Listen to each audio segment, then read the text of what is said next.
This is The Freedom Book by James F. Coyle, the founder and CEO of the Australian Mind Power Research Foundation and the founder of the Australasian Lateral Thinking newsletter.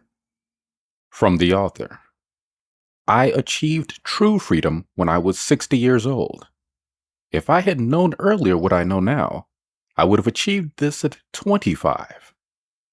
In this book, I have covered a number of ways to achieve what you really want in life. Some of them will literally stun you, like a punch between the eyes.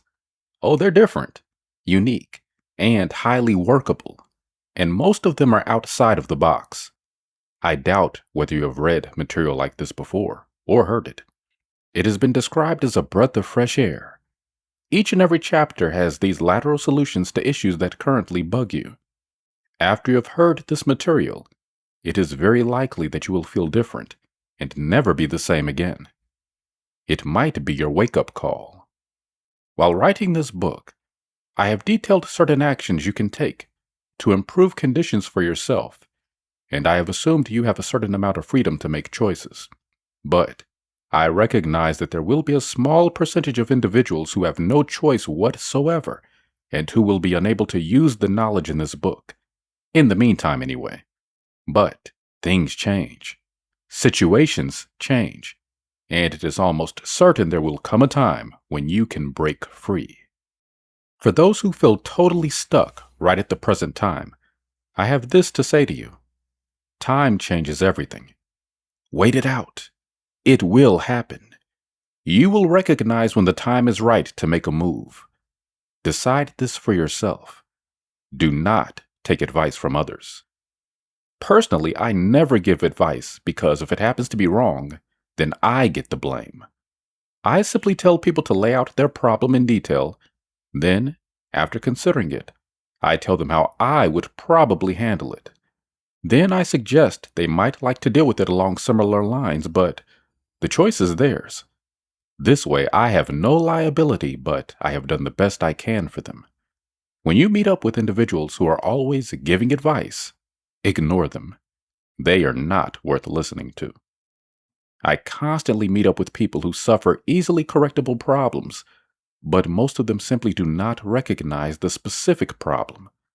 At my age, this makes me very sad because life is so short and precious, and every sane individual deserves a shot at happiness. Hopefully, this publication will solve a lot of your own issues and steer you toward a more successful and fulfilling lifestyle. This is why I have written it. 1. Personal freedom. When you were born, you arrived without an instruction manual. You were expected to figure things out as you evolved, and everyone else was in the same boat. We learn initially by imitation, repeating words that our parents taught us. By the time we were 4 or 5 years old, we were starting to figure things out and our individual personality began to develop. Then we went to school and were molded into a functioning individual. Rather like a bakery, the dough is placed into hundreds of bread molds, and when cooked, all the loaves look the same. So it is with us by the end of our basic schooling. We have learned to fit into society and have been taught the basic reading and writing skills that enable us to join the workforce. And here, the pressure to conform really begins. If we displease our boss, our job is on the line. Likewise, in our social environment, we don't really want to displease our church, family, or members of our social groups. Everything is a compromise because we have no real individual freedom. That is, we are not free to do the things the way we really want to. And as we grow into adulthood and start a family, the same pressures to conform are still with us. Society expects us to behave in an acceptable way. That is, acceptable to the society we live in.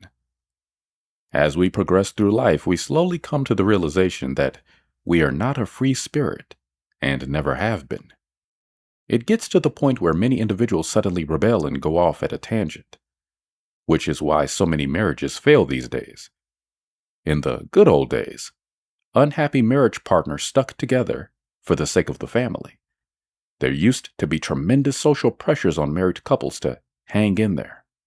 These days, there is no such pressure. People who have been confined and restricted all their life suddenly break out. There are plenty of alternatives available to unhappy individuals and a massive amount of information available thanks to the internet and a more open news media approach. The point is, you have the right to be free and happy. If you are not, then you are denying yourself this basic freedom. The old attitude might have been acceptable 40 years ago, but it now no longer applies. Many of you reading this will recognize the truth of the above analysis and will be asking what you can do about it. To pull yourself away from the personal traps, you need to sit down and rethink your attitudes and beliefs. Many of us have developed beliefs that are simply no longer valid, and we pursue them merely from force of habit. We need to break these habits and reprogram our personal belief system so that we feel we are the master of our own destinies. At any one point in time, each and every sane individual is either doing that which makes them the happiest or doing that which makes them the least unhappy. Most individuals operate in the latter category. Think about the things you have done so far today. Did they make you seriously happy, or did you do them so that you wouldn't be unhappy? I'll bet that less than 5% of them actually made you happy. In fact, think back over the past week and isolate one single event that made you blissfully happy and personally satisfied. It has taken me many years to sort out my belief system to the point where I now feel almost totally free. And I made a ton of mistakes along the way because I didn't have an instruction manual to help me. But you are in a totally different position because you are currently listening to this vital instruction manual. The vast majority of individuals get stuck in this rut all their lives, but occasionally a traumatic event breaks them out of it. For example, a person might become seriously ill, and their doctor advises that they have only 6 months to live. Now, some people will roll over and pretend to be dead the moment they hear this, while others will suddenly realize that they haven't lived life at all and go hell-bent on catching up. These are the ones who get so involved in doing all those things they always wanted to do that their illness suddenly disappears. There are many recorded instances of these miraculous cures, especially in regard to cancer. Just stop for a moment and visualize what you would do in this situation. You might be stuck with the time-wasting family situation of visiting Auntie Nellie and Uncle Ernest every Sunday fortnight for dinner because that's what you have always done, and it's expected of you. If you got sudden bad news like this, would you continue to visit them, or would you head off to do some jet skiing or parasailing? Chances are you would mentally cut all the things out of your life that didn't matter, and do only those things that did. And this is where you can sit down and make a list of all the important things you do each month. Take some time with it and make a complete list. Now imagine which items you would cross out if you knew you had limited time left. You would probably find that 80% of the so-called important items had been deleted. This is the exercise I did many years ago when I realized I was wasting my life on garbage, non-productive events. I crossed out all the things that didn't really matter, especially those items that I felt obliged to participate in because of social or family pressure. I got somewhat unpopular initially, but others soon realized I had taken a new lease on life and left me alone. My thinking was that this life of mine was not a practice run, and I'd better start living it. Otherwise, I would go to my deathbed with a ton of regrets, which I don't recommend. Just to visualize lying in a hospital bed with all your family around you and the certain knowledge that you are dying, and suddenly realizing that there were many things in life that you hadn't done. You had missed out because of your inertia and were extremely sad about it. Do you want to spend the last few moments suffering from massive regrets? No, I don't think so. It is only up to you to correct this situation now. There is one simple way you can attain a picture of exactly where you are in life right at the moment. Look at the chart on the screen now. At the bottom, below the center line, is your school of life.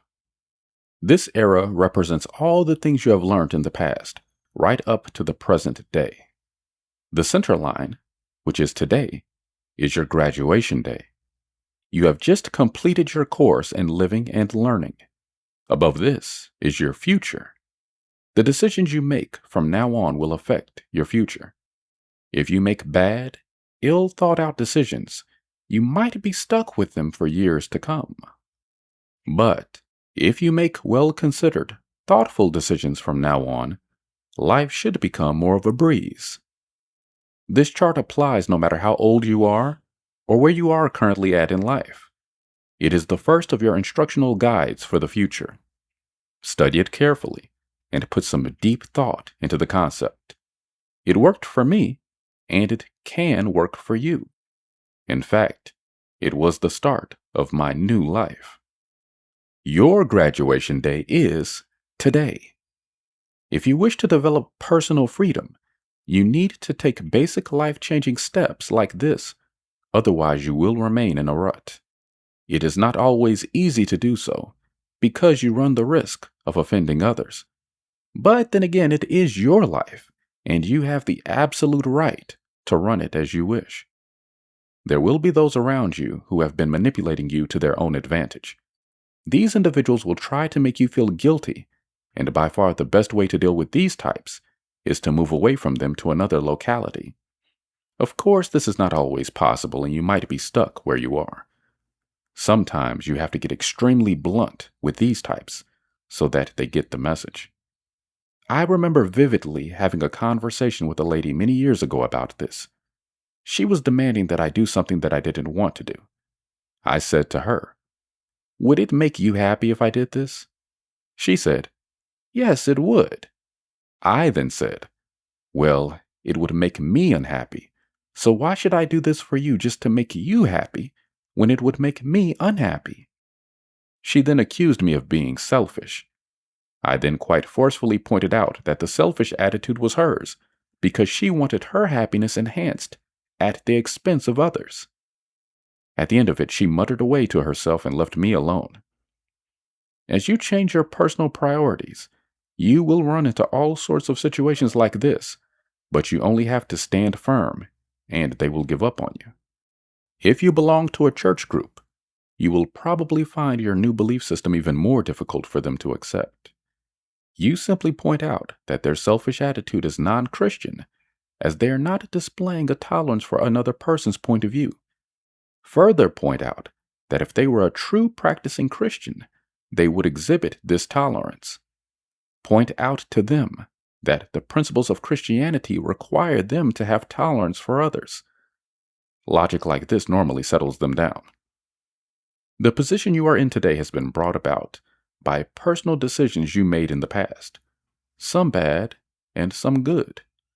You can blame nobody but yourself for where you are today, but you can start changing everything immediately. All that blank space above the center line on the chart is your future. You have absolute control over it. You have virtually zero control over your past, so there is no point in dwelling on it. So you made mistakes. Well, didn't we all? No matter if your current situation seems hopeless, you can change it. You have just graduated from the school of life and are now fully qualified to achieve total happiness and personal freedom.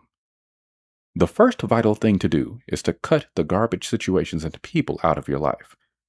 You will get nowhere until you make this first step. This will clear your mind out also, like a spring cleaning. Once you have all this well on the way, you can start to make sensible, non-emotive, non-manipulated decisions for your future. It actually took me about 2 years to achieve this first step, because I did not really recognize the situation I was in. You should be able to achieve it within a couple of months, because you're listening to this instruction manual on how to do it. You will find that new habits form, and you will probably become quite annoyed with yourself for tolerating all the rubbish situations in the past. But don't let this get to you, because in the past, you did not recognize your graduation day. It is likely that you will leave some friends behind and develop new ones. the new ones will probably think like you do and want to get ahead in life, whereas many of your older ones are probably happy with the status quo and being stuck in their own rut. You can expect to receive criticism from them initially, but eventually they will fade away. But the decision to do all this is yours, and yours alone. You may be in a partner or marriage situation where the other person does not agree with your plans. It may even be that you have to proceed without their backing. This may cause a major upset in your lifestyle, and you will have to weigh up the pros and cons of it all. It might be that you have to make major heart-wrenching changes to achieve your planned freedom. The question is, are you prepared to do this? How strongly do you feel that you need to get out of the rut? No matter what you do, there will be a price to pay. If you stay exactly where you are, there is a price to pay. The price will be mental boredom and dissatisfaction. If you proceed toward a newfound freedom concept, there will be a price to pay. No matter what you decide to do, there will be a cost in terms of emotional energy. It's really a case of damned if you do or damned if you don't. But any decision you make must be yours, and yours alone. This is one situation in life where you cannot ask advice. Most of the people in your current environment will be terrified of any dramatic change. You cannot even talk to them about it. If you try to explain to others what you plan, you'll be shot down in flames. Once you begin on the path to your new life of personal freedom, you will find things becoming easier after the initial chaos and confusion. For a start, you can begin making a few critical changes and slowly pick up the speed of these changes. This will be less of a shock to yourself and your associates and your family members. But within 3 months at the most, you should be firmly headed in your new direction, leaving the doubters and negative influences behind. You have recognized that your graduation day is behind you. Most of your existing associates would never recognize this in their own lives. And after a year or so, when you are firmly entrenched in your new habits and lifestyle, you will look back and wonder why you ever persevered with the previous situation. You will clearly see how others are locked into an unhappy personal lifestyle. This will be the yardstick by which you can measure your progress. I came from a family of extremely conservative people. Many of the relatives in my family were civil servants, and due to family tradition, I joined the civil service as well. After 2 years, I realized that this life was not for me, so I resigned and got a job in the private sector. This caused mass chaos among my family, who tried to talk me out of it. They pointed out that once I had achieved a certain level in the government, I would be exempted from having to join the military should another war come. I pointed out that I would be delighted to join a war effort, as I would be blissfully happy to parachute behind enemy lines and shoot the enemy in the back. This attitude, of course, caused mass shock to these well-meaning relatives.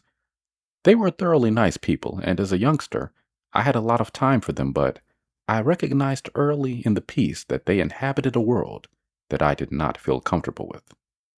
After a couple of years working in the private sector, I decided to start up my own business manufacturing guitar amplifiers. I had moved out of home by then and was living in a flat. Each time I visited my parents, my dad presented me with a stack of job vacancy clippings cut from the local newspaper. He could not understand why I would want to work for myself.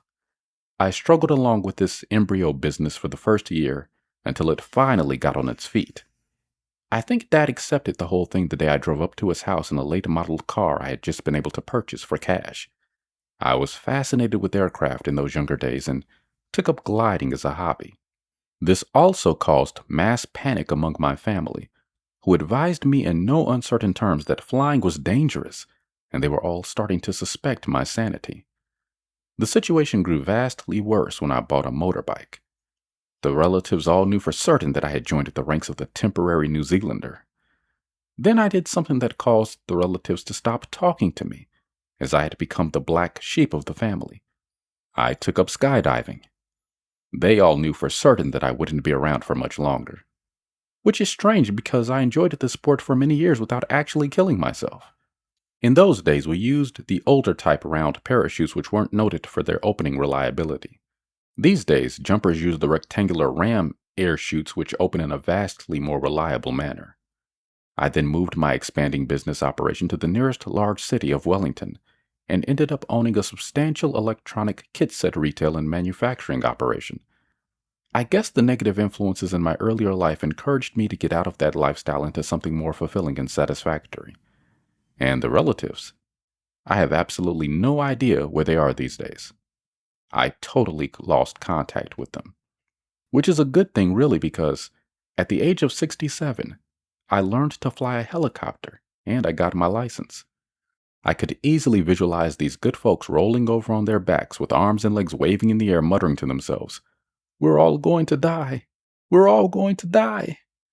After many years of running my business in New Zealand, I concluded that the economy was collapsing, so I wound everything up and moved to nearby Australia with my family.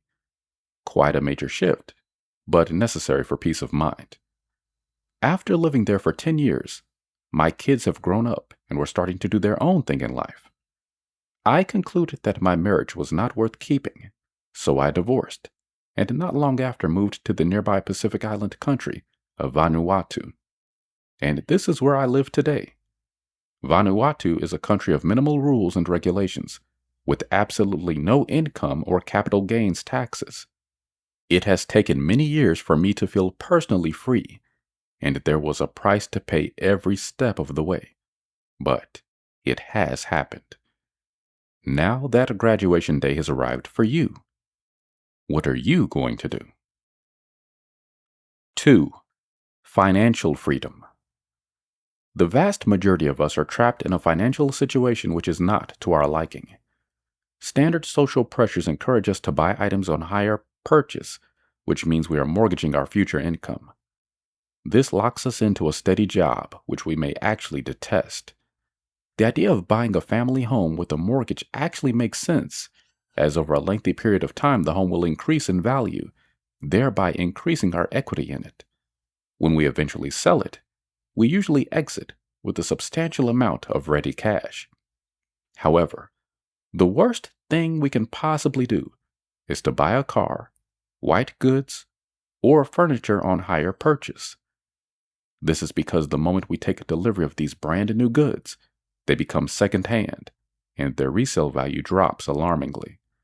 When you add in the interest component to the purchase, you will probably be alarmed to discover that 2 to 3 years later, when the loan is paid off and the goods are valued on the resale market, you would receive less than half of what they have cost you in cold hard cash. You have had a massive cash loss merely for the enjoyment of owning these goods. A far better plan is to save up the money and buy these goods secondhand, but in good condition, right at the start. However, society does not encourage us to do this. It encourages us to buy on the never and hope for the best. After all, everyone you know is doing this, aren't they? I recall vividly the case of a very attractive young solo mother who was renting a small apartment next to mine many years ago. She was determined to buy a stereo so she could play the records she owned. A friend of hers agreed to sell her a nice stereo, which was only 1 year old and in great condition, for $200. This solo mom saved furiously for 4 months until she had the $200 and was quite proud of the fact that she was going to buy this machine. So one Friday morning, she put her cash in an envelope, which I gave her, and trotted off to make the purchase. Later on that afternoon, I heard music coming from our flat and went over to congratulate her. I simply could not believe my eyes when I saw what she had done. She had decided to use the $200 as a deposit on a brand new $500 stereo because it came with an instruction manual. When I quizzed her about this burst of stupidity, she became extremely defensive and basically told me to mind my own business. Here is a classic example of an otherwise intelligent person absolutely guaranteeing 2 years of ongoing debt. Actually, the more I think about this individual, the more I realize that she was hell-bent on self-destruction and continual poverty. When I met up with her again some 10 years later, she was still stuck in the poverty trap And when I asked her about the stereo, she said it had been stolen 4 months after she had bought it, but she still had to make the higher purchase payments. As you wander through life, you will meet up with many similar individuals. Everything they do seems to turn into a disaster. If you associate with anyone like this, remove them from your life pronto. Otherwise, they will continually drag you down to their level. You definitely do not need this type of losing attitude in your life. I have observed over the years that the people who seem to do the best in life are the ones who pay cash for a less flashy product and invest any spare funds in extra investment property or share portfolios.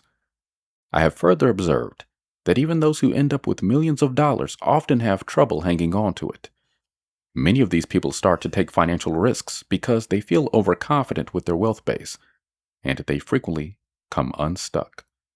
You read about this type of thing in the media all the time. Financial freedom is very nebulous, and most of us never really experience it. When you are younger and starting to earn money for the first time in your life, you get carried away with what your friends are buying and you feel the urge to imitate them.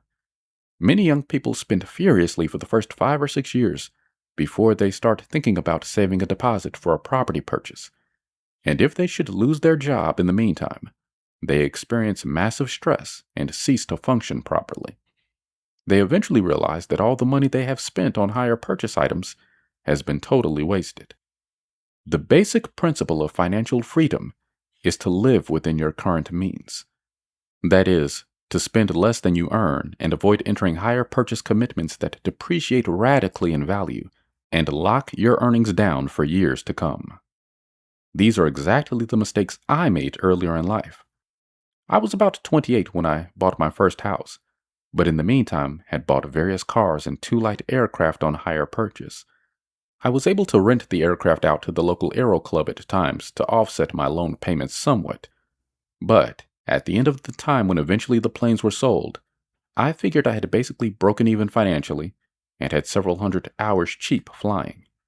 But over that 3-year period, I was constantly under financial stress to make those monthly payments. There were persistent small breakdowns, and during winter I couldn't easily rent them out due to bad flying weather. The whole episode was an experience I wouldn't want to repeat, but as usual, it seemed like a good idea at the time. The point is, when you are young, you tend to get carried away with enthusiasm for different things, which is almost always an emotional decision rather than a well thought out logical one. Only after you get beaten up by life a bit do you stop to think properly and start to make rational and logical decisions. Of course, there are exceptions to this. I have met a number of young people in the 18 to 20-year-old bracket who have actually saved enough money for a deposit on a cheap block of land. These individuals are bound to get ahead in life and should eventually experience true financial freedom. The point is, it is never too late to start. No matter what your age is today, 30, 40, 50, 80, you can adopt the philosophy explained above and start to get seriously ahead in life. There are plenty of individuals around who have come totally unstuck and have basically started again at age 50 to 55. One of the concepts that intrigue me is the tithing that certain churches insist on. The church members pay 10% of their monthly earnings into the church fund, which is then used to help less fortunate members who experience sudden financial reversals. They will also fund a well-thought-out business venture for selected long-standing members. There is nothing to stop you from emulating this concept and feed 10% of your pay packet into a bank term deposit fund earning interest. You can easily learn to live with this, and at the end of 5 years or so, may have enough for a deposit on a cheap property. Then, if you purchase during a recessive period, definitely not a boom period, you will probably end up with a valuable asset down the line. By doing this, you will feel good about yourself and recognize that you are breaking the financial trap. In fact, it should be your first step to financial freedom. I didn't start doing this until I was around 26, and I certainly wish I had started earlier. Another major trap for young people is the credit card. My advice here is, Don't use your card unless you absolutely have to, as the interest charges on most cards are horrendous and you are spending against your future earnings. Use your card in an emergency-only situation and not for nights out on the town. Definitely do not buy depreciating assets on your card, such as computers or household goods. Otherwise, you will be stuck with massive repayment charges on an asset that is seriously going downwards in value. All you are doing is making the credit card companies happy, which is not what you are put on this earth to do. If you're going to use credit responsibly, I would also recommend only purchasing items when you can afford to do so, when you can afford to pay off the credit card on time to avoid interest rates, but at the same time, building good credit history. If you apply these principles carefully, you will reach a stage where you own unencumbered property with all assets such as cars paid for and a regular reliable income. You will then need to plan for the time when you stop working, so possibly you will have superannuation or share portfolio schemes running. You do not need to be filthy rich to have financial freedom. If you have organized your affairs and investments so that you have sufficient ongoing income for the rest of your life, then you are in the top 5% of the workforce. One more note I want to mention about credit card usage. Another good way to use credit cards is again only purchasing small items that you can afford to do so, but doing this to build points on your card instead of using a debit card. This is when the credit card pays you and not the other way around. When I was younger, I didn't think much about the future. I was too busy enjoying a party lifestyle and paying off the latest super flash motor vehicle. And this is perfectly understandable at an early age. But you must consider where you will be 5 years or so down the line.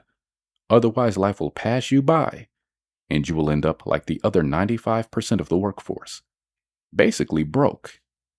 There is no freedom whatsoever in owing people money. You are obligated to them until the debt is paid. Make a plan to neutralize all your debt. It might take several years from where you are now, but once this happens, you will feel a great sense of relief. And whatever you do, don't immediately rush back into higher purchase debt, otherwise you will be back at square one. You might consider that you have a highly reliable long-term job and income, but this situation can change overnight, and you can suddenly find yourself out of work. This is where you will need your bank account backup to help you survive until something new comes along.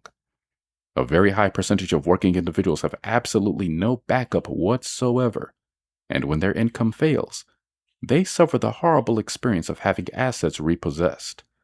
This has happened to me, and I can tell you that it is a soul-destroying experience. And it happened because I had no backup and no cash reserve. The problem a lot of people have is their ego.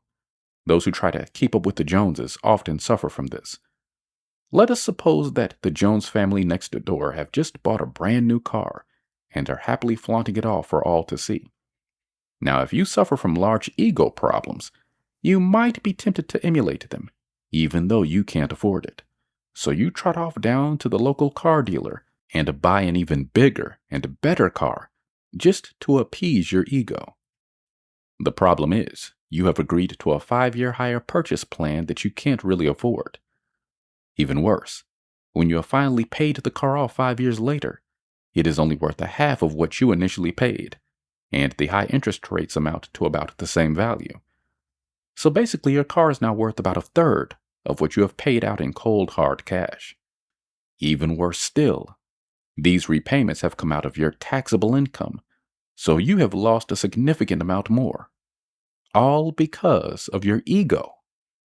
It may be that the Jones family next door are in a strong financial position and have paid for their new car with cash. Perhaps they feel no financial pain at all over this purchase, whereas you will feel the pain for years to come. Then again, maybe they can't afford it either, and they're just putting on a show for everyone else, falling deeper and deeper into debt. You don't know. I have personally observed this giant ego problem destroy a large number of otherwise intelligent, hard-working individuals. My suggestion here is to ignore what others are doing. Just do your own thing. you will end up vastly happier in the long run and reduce your financial stress. Unfortunately, a vast number of ordinary well-meaning types let their ego control their life decisions. The end result is often deep regret, followed by disaster. As you get older, you start to ignore what your ego demands and get on with life in a rational manner. But there are always those who never learn from their mistakes and will happily go through life doing the same stupid things over and over again. If you have regular contact with this type of person, ease away from them and get on with your own life. Eventually cut them right out of your existence so that they cannot possibly influence you. Here is a simple little exercise to quickly train yourself to separate your ego and emotion from your decision-making events. For the next week, look hard at every significant decision you make. Ask yourself, is this based on emotion or ego? Determine whether the decision is based on logic. If it is not based on logic, ask yourself why. Keep repeating this mental exercise for every serious decision. After a week or so, you will start to automatically query all your decisions. Before very long, a habit will form, and you will be able to separate the bad decisions from the good ones quickly and easily. This new process will form the basis of your future financial freedom. It is of vital importance, however, not to discuss these mental processes with anyone else, except, of course, if your partner is involved and has preferably read this book. Once you discuss it with an outsider, you dissipate your mental energy because your focus is shared with another who may not be in tune with you. In fact, they may try to sabotage your efforts, in which case you may feel disinclined to continue. I have personally found that any life-enhancing programs I use must be kept to myself. The bottom line is that to experience true financial freedom, you need to make non-emotive, ego-free decisions that will lead you down the path to financial security. If you are not prepared to take the steps listed above, then you disadvantage yourself and cannot expect to get seriously ahead in life. And you have to do all this yourself. No one else can do it for you. It is your financial future that is at stake, and you owe it to yourself to get it right. 3. Emotional freedom. Total peace of mind and full acceptance of yourself and your environment. The state of serenity that is emotional freedom. You may have other problems, such as financial ones, but in your emotionally free state, you feel you can handle anything thrown at you. It is the total acceptance of your ability to survive. And not too many of us normal mortals ever achieve it. Perhaps in short bursts, but not for a lengthy sustained period of time. Following is the basically simple methodology by which you can attain this magical state. The single significant factor that destroys emotional freedom is stress. And about the only major way I've ever discovered of reducing this constant stress is deep meditation on a daily basis. I'll go into this shortly. There is another more recent technique which also appears to work wonders, and the real beauty of this newer method is that a rank beginner can use it immediately without any training whatsoever. It's called dream control. It is quite commonly suspected that the last thing you think deeply about just before you drift off to sleep at night reoccurs in the form of a dream. That is, you tend to have a dream relating to your last thoughts before sleep. The dream control method simply involves repeating to yourself over and over as you go to sleep, I will have a dream that solves my problem, which is, and then you name your specific problem. You will also be aware of times when you felt really down for a few weeks. Then suddenly you wake up one morning feeling positive and quite cheerful. You will probably be puzzled why this would happen. Well, it's almost certain that it is the result of a positive, friendly dream you had during the night. In fact, you can easily program up dreams to make yourself feel positive and cheerful the next day. Readers of my Mind Power material do this frequently, and I have had dozens of positive emails about the success of this simple exercise. I wrote an elaborate book about all these special mind techniques, including alpha meditation methods. It's available on Amazon in print and Kindle. It's called Beyond Belief, The Ultimate Mind Power Instruction Manual. It has been reviewed in the British press as the best book of its kind on the world market today. As mentioned earlier, stress can be radically reduced by meditation techniques. The one I prefer is the alpha or theta technique, where you relax and slow your brain waves down to a lower frequency, to a dreamy half-awake state. This is exactly the same state you achieve when you daydream. It tends to relax every muscle in your body and clear your mind out. Effectively, you are putting your mind into neutral, something like emptying out the old tin can. Many of you have already been familiar with this alpha process, but if you really want to change your stress levels permanently, you can go a stage further and learn how to access the theta state, which is one level lower than alpha. This is the nirvana euphoric state and feels similar to having a morphine injection after a bad accident. For many years, I have used this theta meditation 4 to 5 times a week, and the simple 20-minute exercise keeps me permanently positive and cheerful. This is how I personally deal with stress. If you're interested in learning more about how to achieve this state, I wrote a short book on it, which is available on Amazon as well, called Teach Yourself Theta. It is a very cheap booklet and is easy to follow and apply. Narrator's note: if anyone listening is interested in either of the 2 books mentioned by the author here, write it down in a comment below, and if there's interest, I will consider covering them on the channel here shortly. Prior to discovering these mind techniques, I was just like everyone else, completely stressed out most of the time, and on a diet of Valium and Librium tablets. Not a very satisfactory situation. And when you are seriously stressed, you cannot make clear-headed decisions because there is too much mental confusion around. If you want to be emotionally free, you must take control of your own mental state. That is the absolute first step. If you haven't done so already, learn the alpha technique and experiment with the dream control as described before. This process will literally change your emotional life and give you freedom you never thought possible. I guess what puzzles me the most is that 90% of people have never heard of alpha relaxation, and almost 100% have never heard of dream control. Alpha methods have been around for nearly 50 years, since Jose Silva developed them for his Silva Mind course. The dream control was basically unknown until it was identified in the Seth books.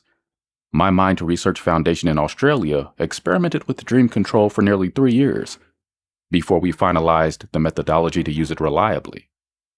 Basically, all our problems in life reflect back to the mind state we were in when we made the earlier decisions, which caused us to be where we are today. If you have a serious problem right at the moment, think back to what you initially did to cause this problem. Did you make a wrong decision based on logic? Or did you make a wrong decision based on a stressed and emotional mind state? Analyze the event and become very clear in your own mind about the reason for it. Be ruthless with yourself. Think of yourself as an independent arbitrator trying to analyze a third-party problem. Consider yourself as the third party. Talk to yourself as your bank manager would talk to you. This way you will get some accurate answers, some accurate reasons why you made the faulty decision initially. There is a very high chance that stress or emotional confusion caused you to make the original decision. Once you do this exercise a few times, you will become permanently aware of the dangers of not making decisions without a clear, non-stressed mind. And for heaven's sake, never make any sort of serious decisions while you are under the influence of alcohol or drugs. This is an absolute recipe for unmitigated disaster. This is the reason I flatly refuse to associate with alcoholics or druggies, because these people are not in control of themselves. Emotional freedom to the average person is a nebulous concept. They cannot see how they could ever achieve it. They are too stuck inside their current batch of problems to be able to see the trees for the forest. And it is vastly worse when it is compounded by ego. You really have to learn to stand back and view your situation dispassionately. hence the exercise I described before. If you are not able or unwilling to do this, you are likely to end up with a nightmare of problems way down the line. It is vital to get your emotional and stress situation sorted out now so that you can consider yourself fully graduated from the school of life. I can vividly recall some of my totally confused earlier days when I had no idea what sort of disaster would hit me next. I went through life at that point expecting continual problems, and sure enough, they arrived by the trainload. I have no idea how I survived financially and emotionally, but obviously it worked out in the end. But I would never want to place myself in that position ever again. I see people all around me, some in my older age group, going through life in this confused way. They stagger from one disaster to the next and never appear to learn from their earlier mistakes. The whole thing is not to suppress your emotions, but to control and direct them. Once you have them under control, you can achieve absolute wonders in life. And I have seen plenty of examples of this. Likewise, I have seen plenty of examples of individuals who permit their wild, uncontrolled emotions to rule their lives. The jails are full of these unfortunate people. You really need to sit down quietly and ask yourself, where do I want to be 5 years from now?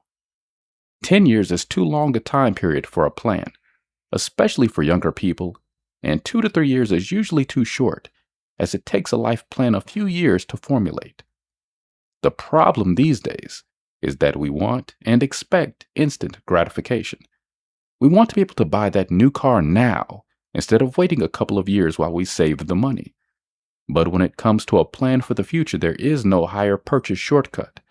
We have to wait the process out. And this is extremely difficult for those individuals who live for the moment. An interesting thing happens once you get your emotions under control. You start to observe others who are like the way you used to be, and you wonder what is wrong with them. They are not progressing in life, and you can clearly see this. At this point, you will start to dump old friends and contacts that you used to admire, or at least hang out with, because you have outgrown them. Do not be alarmed at your feelings, because this is your mind measuring your progress against others. It is a natural progression among individuals who are starting to get their act together. Of course, many of them will wonder what is wrong with you as well, but they are in no position to really identify exactly what has changed about you. You must make a logical life-changing plan, and absolutely, for your own good, stick to it. By the time you have finished this book, you will have all the necessary tools at your fingertips, and there will be absolutely nothing stopping you from becoming a total success. In fact, the only thing stopping you now is you. I get sick and tired of hearing losers complaining about their lot in life. They blame the government, or their wife, or husband, or boss, or God, or mom, or dad. It is never their fault, of course. They are blameless because everyone else is out to get them. This reminds me of a neat little comment I read a while back. Just because you're not paranoid doesn't mean to say we're not out to get you. No one else is to blame for the situation you are currently in. Accept the responsibility for your own past mistakes and get on with your new life. After all, you have just graduated from the school of life. Remember? As you slowly get your emotions under control, strange things happen. You start to wake up each day feeling a little more positive and less critical of others. Life looks a bit more rosy, and you start to notice a little mental confusion among your workmates. And the more you progress, the more the ineffectiveness of your workmates becomes apparent. Congratulations. You are using them as a yardstick for your own progress. This is really a turning point in your life and makes your efforts so far worthwhile. Remember, at no point do you tell others what you are doing. Do not even hint at it. It is a total secret. Dealing with the emotions is a haphazard experience because any single little thing can trigger off the wildest response in your mind and easily get out of control.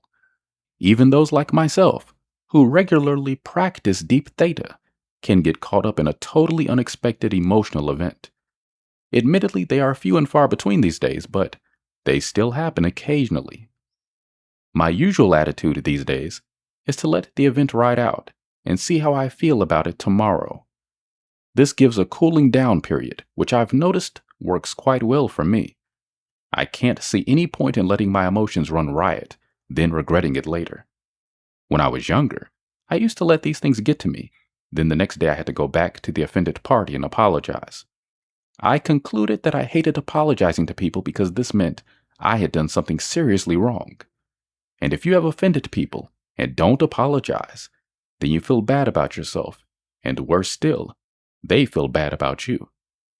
If you make an emotion-based mistake, pay the price, correct it, then move on with your life. You will be respected for your decision. Everything you do has a price to pay. Even if you sit still and do nothing, the price is usually boredom. So if you're going to have to pay some sort of price anyway, you may as well plan to progress in life so you get something for your money. If you're in the usual emotionally tangled situation right now at this moment, you will find that it takes a short while to sort yourself out. It will not happen overnight, but as time progresses, you will start to handle yourself in a much more sophisticated way and easily track your improvement by comparing your attitudes to all those you left behind. Do not become discouraged with apparent lack of progress at times, because emotional development tends to go forward in fits and starts. It took me years of development to get where I am now, because I had a very confused start, and I did not have this magical instruction manual like you do, called the Freedom Book. 4. Spiritual freedom. The highest and greatest of the human freedoms is to choose your attitude in any given set of circumstances, to choose one's own way. Viktor Frankl, Man's Search for Meaning. The ability to live peacefully and happily with a clean mind and soul while sharing the personal philosophy of, I treat others as I want to be treated myself. This is spiritual freedom. The ability to live happily and peacefully among others is something we'd all probably like to achieve. This would mean an absence of envy and personal jealousies, and most rational individuals would enjoy living in this type of environment. Alas, only a small percentage of us will reach this magical state of nirvana. But it is available to all of us, with a change in attitude and belief. The first thing you have to do is question your attitude towards others. Do you treat them fairly, or have you a slightly vindictive or mean streak? Are you generally supportive of people, or do you tend to ignore their problems? Do you go out of your way to help people in need, or do you hide and let someone else help? These are the questions you need to ask yourself if you want to seriously improve your spirituality. Some readers will say, why should I bother? What do they do for me? And this is a fair question. Your perception of how others react to you will flavor your response to them, but this is only your perception. It may be wrong. In fact, others may react to you favorably, and you have never really noticed. The next time you're with a bunch of coworkers, watch carefully how they react to your presence. Do they act in a kindly manner toward you, or is there some inbuilt aggression apparent? If there is aggression, ask yourself why. What have you done to possibly deserve it? Analyze it and see if you can find an answer. You will not find true spirituality in the presence of individuals or groups with a negative attitude toward you.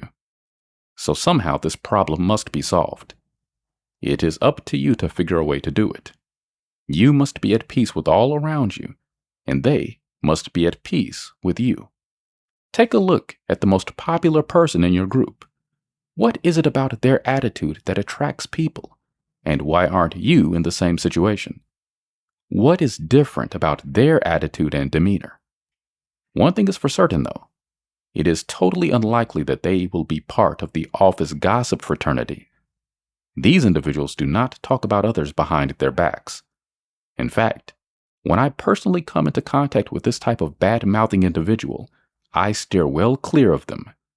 You will never achieve true spiritual independence if you lower yourself to their standard. Their branch of gossip is usually based on envy, jealousy, or a strong feeling of personal inadequacy. You need to leave all this far behind if you are going to get anywhere in your quest. When individuals start to badmouth others in my presence, I typically am quite blunt with them and ask if they would be prepared to say the same thing in the presence of the targeted person. If they don't get the message and still persist, I tell them that I will relay their comments to the victim first chance I get. That usually shuts them up. And the interesting thing is that they tend to avoid making these negative comments around me in the future because they know I have them sussed out. This type of action removes their negative influence from your mindset and permits you to progress toward your chosen goal. You would be unlikely to ever hear a genuine spiritual person like a priest bad-mouthing a member of his congregation. He might share his thoughts politely with his favorite deity, but not with you. Having been involved in mind power since I was 13, and having been immersed in a religious environment during my earlier years, I have often thought about the potential power of prayer, if only it was used correctly. When non-religious mind power practitioners meditate and visualize a required outcome to their problems, they aim their requests at the universal mind. Religious individuals aim the same request at their favorite deity. It is basically one and the same, with a different name. I covered the techniques for achieving the desired outcome in my book, The Secret Plus, and this explains the law of attraction fairly well coupled with the required visualization techniques. When individuals meditate and drop into alpha or theta, they reinforce their request message vastly by using these lower brain frequency states. Desired results tend to happen far more quickly due to the more potent contact with universal forces. But ordinary prayer, which is basically the same as meditation, is normally mumbled in the wide-awake beta brain frequency and has little effect at all unless it is combined with deep emotion and intent. I have pointed out to some of my church-going friends that if they learned the alpha-theta techniques, then said their prayers in this mind state, they would be likely to achieve much quicker and more spectacular results. Some of them have done exactly this and seem quite happy with the results, while others are stuck with their dogma and don't feel it is necessary.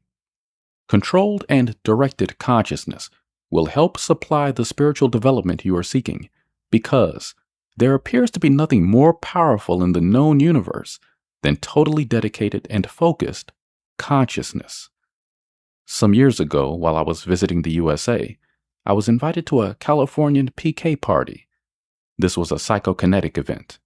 A group of around 40 people turned up and the party leader cracked jokes and generally got everyone participating until there was a general same wavelength, combined consciousness in the room. Then he produced a batch of iron spoons and forks and proceeded to teach us how to bend these using mind power. To my utter amazement, about half the attendees had some success, including myself. One lady who was obviously a serious skeptic had the most success out of all of us. She not only bent spoons into all sorts of weird shapes, but she managed to bend the bowl of the spoon a couple of times. This is the sort of thing you could normally only achieve on the workbench in the jaws of a vice.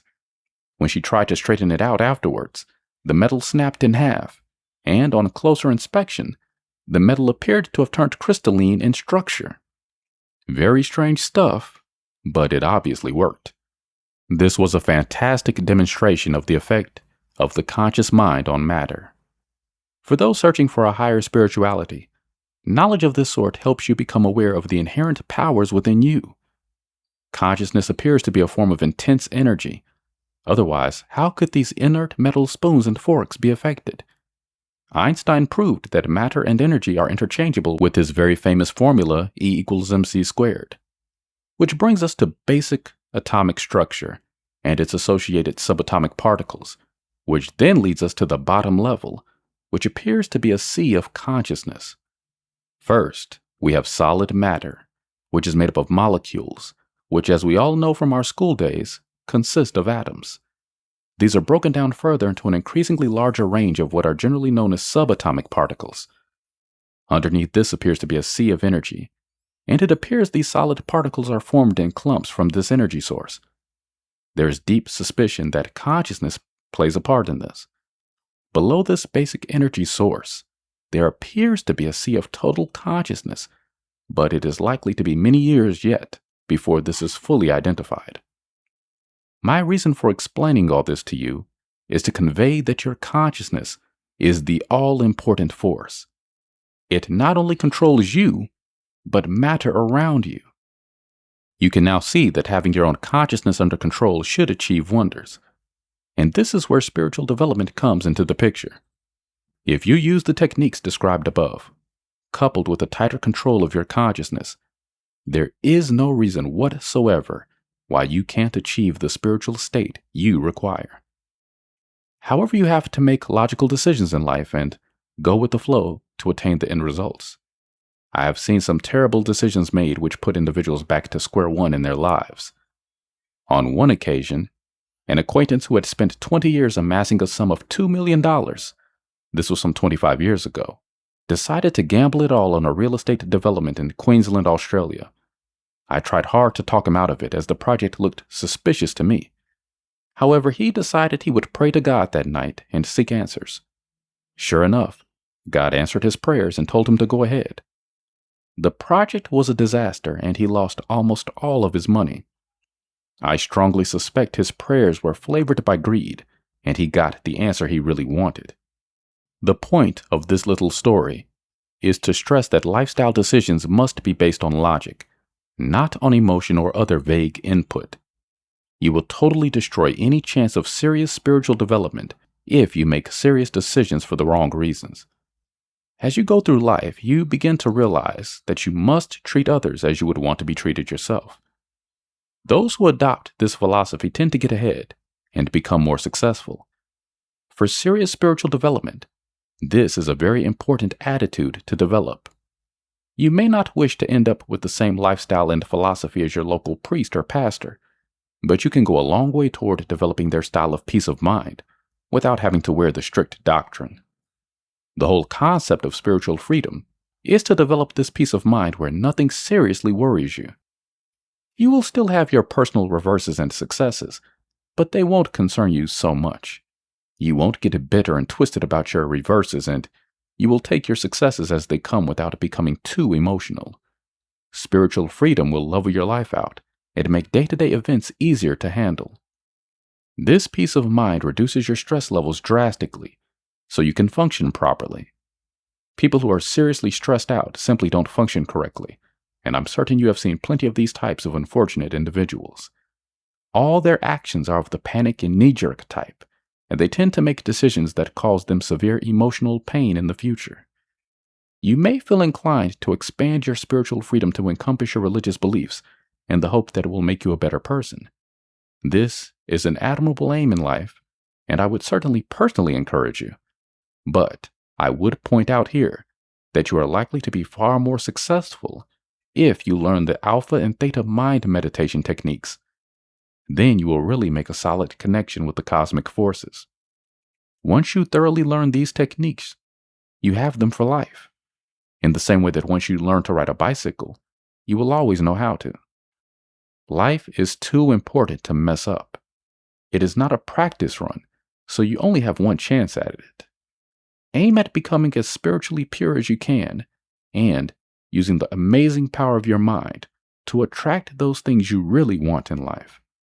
If you don't do this, you will amble on from one crisis to another, like 90% of the rest. But the choice is always yours. I can only encourage you to improve yourself. I cannot take you by the hand and force you. Ask yourself, what do I really want out of life? Am I happy where I'm at right now, or do I want something better? Am I happy with the current level of spirituality I have achieved? If you conclude that it would take too much effort to change things, then so be it. You will remain as you are, which you might be quite happy about. But if you wish to get seriously ahead, then start planning today. Don't put it off until some time in the future, because chances are you will never get around to it. Make a decision right now. Are you brave enough to do this? It's on you. 5. Poverty freedom. The basic human aim: freedom from poverty. Poverty represents a total lack of freedom and usually constant hunger. This can range from severe starvation to merely malnutrition. A very high percentage of the human race is cursed with it, and even in our enlightened Western societies, there is a significant degree of poverty. It is likely that you personally have never suffered from this extreme condition, unless you have been lost in the bush or had some similar mishap. I will deal here with poverty as our Western society knows it. It is a severe shortage of cash to enjoy a reasonable lifestyle. Individuals and families suffering from poverty in our society usually have some sort of government income, so they have shelter and food plus life's basics, but not much else. They are not free to go out and buy items they desire and struggle from week to week to eke out an existence. There are a large number of people in this exact position in any Western country, and many of them are totally homeless, preferring life on the streets with all the inherent dangers. I have observed quite a number of these unfortunate individuals over the years, and it appears to me that, in a lot of cases, their situation is caused almost entirely by their own attitude. This is a sad thing to say, but it's true. Well-meaning individuals make the wrong choices either in a partnership, a marriage, a business, or a lifestyle situation. That is to say, they bring disaster upon themselves, sometimes with the help of others, but often through their own choices. The calamitous decisions they make earlier in life tend to come home to roost and leaves the victim nowhere to turn later. Some of these individuals realize early in the piece that they are on the way down, but elect to do absolutely nothing about it. I find this inactivity very sad, as these particular types will do nothing to help themselves avoid disaster. It seems to me that some of them look forward to hitting rock bottom in the mistaken belief that they deserve it. On many occasions, I have tried to help this type resurrect themselves, but they make every mistake known to man and go down again. I have concluded that until they change their belief system and perception of themselves, then I simply cannot help them. Neither can anyone else. Some turn to alcohol or drugs, and you only need to stand by a free soup kitchen in the evening to see the type of person that rolls up. Most of them have simply given up and take whatever comes. There are those I have met who recognized the slide they were in and did something about it to fully recover. These are the ones who deserve your help because they can see the bottom arriving and they definitely don't want to land in it. There are various types of poverty which can be observed around us. Extreme poverty is fairly rare, apart from the homeless, fortunately, but there are other levels that make life very uncomfortable. The individual or family that is collecting a regular government handout is usually always stressed finding cheap accommodation and having enough left over for food. There is no spare money for even the smallest of luxuries, and if there are children involved, they suffer. Sometimes in this situation, it's brought about by a job loss, especially in a recession, followed by loss of the family home and repossession of the car. This can be outside the individual's control, but basically means that he or she has overstretched themselves with borrowing with no reasonable cash reserve to allow for hard times. For example, they might have borrowed 90% of the value of the car, and after a year or so its value had dropped to the point where they could never get their money back, and will sell it at a loss, thereby still owing the finance company money. Or they might have bought a house at the peak of a boom market on an emotional decision and borrowed 90% off the bank. So the house drops to around half value in the next recession, and they have no hope of selling for a price that would pay off the debt. Different countries have different laws about this. In Australia and New Zealand, the bank can pursue you legally for any loss and can send you bankrupt. Other countries are much more lenient, and you can basically walk out without a worry. But of course, you lose everything you initially put into it. These decisions to buy property at the peak of the market and go into higher purchase for a car are intentional decisions where individuals haven't really thought the whole process through. Some individuals who find their family home has climbed dramatically in value get a much higher new mortgage and use the difference to pay cash for a new car. But they are stuck with higher interest payments on a higher mortgage. This, however, is vastly cheaper than going into higher purchase for the same car. All these are basically emotional decisions which are almost always guaranteed to destroy you somewhere down the line. However, I've noticed that people who get caught up in this kind of disaster almost always recover and eventually get back on their feet. They tend to treat the whole thing as a lesson and do not blame others, only themselves. I have personally been in the position of nearly losing everything 3 times in my life, and each time only escaped disaster by the skin of my teeth. In one case, I was only 3 days off declaring bankruptcy, and something magical came out of the blue and saved me. I was doing heavy mind power at the time, and got quite emotional and focused about some event that would save me. And it arrived. I can tell you the experiences in general were very unpleasant indeed. This was one of the many events in my life that convinced me of the value of alpha and theta meditation, which I guess is why I eventually ended up writing the book Beyond Belief, so that others could experience the same miraculous results that I have had. There are those unfortunates who hit the bottom and have extreme difficulty recovering because of their poor social skills. Most individuals have friends who will help with temporary accommodation and food, but those with poor social skills generally have no friends because they have made themselves so obnoxious in the past. These people are truly islands, living an isolated life with little outside social contact. This is a situation they have brought entirely on themselves, and no one has much sympathy for them. Unfortunate, but true. These folks tend to become the derelicts of society and are so antisocial that others ignore them.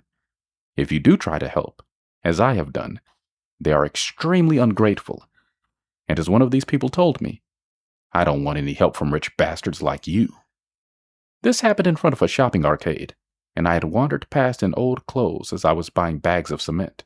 I had offered this derelict-looking character a $5 note to help him out.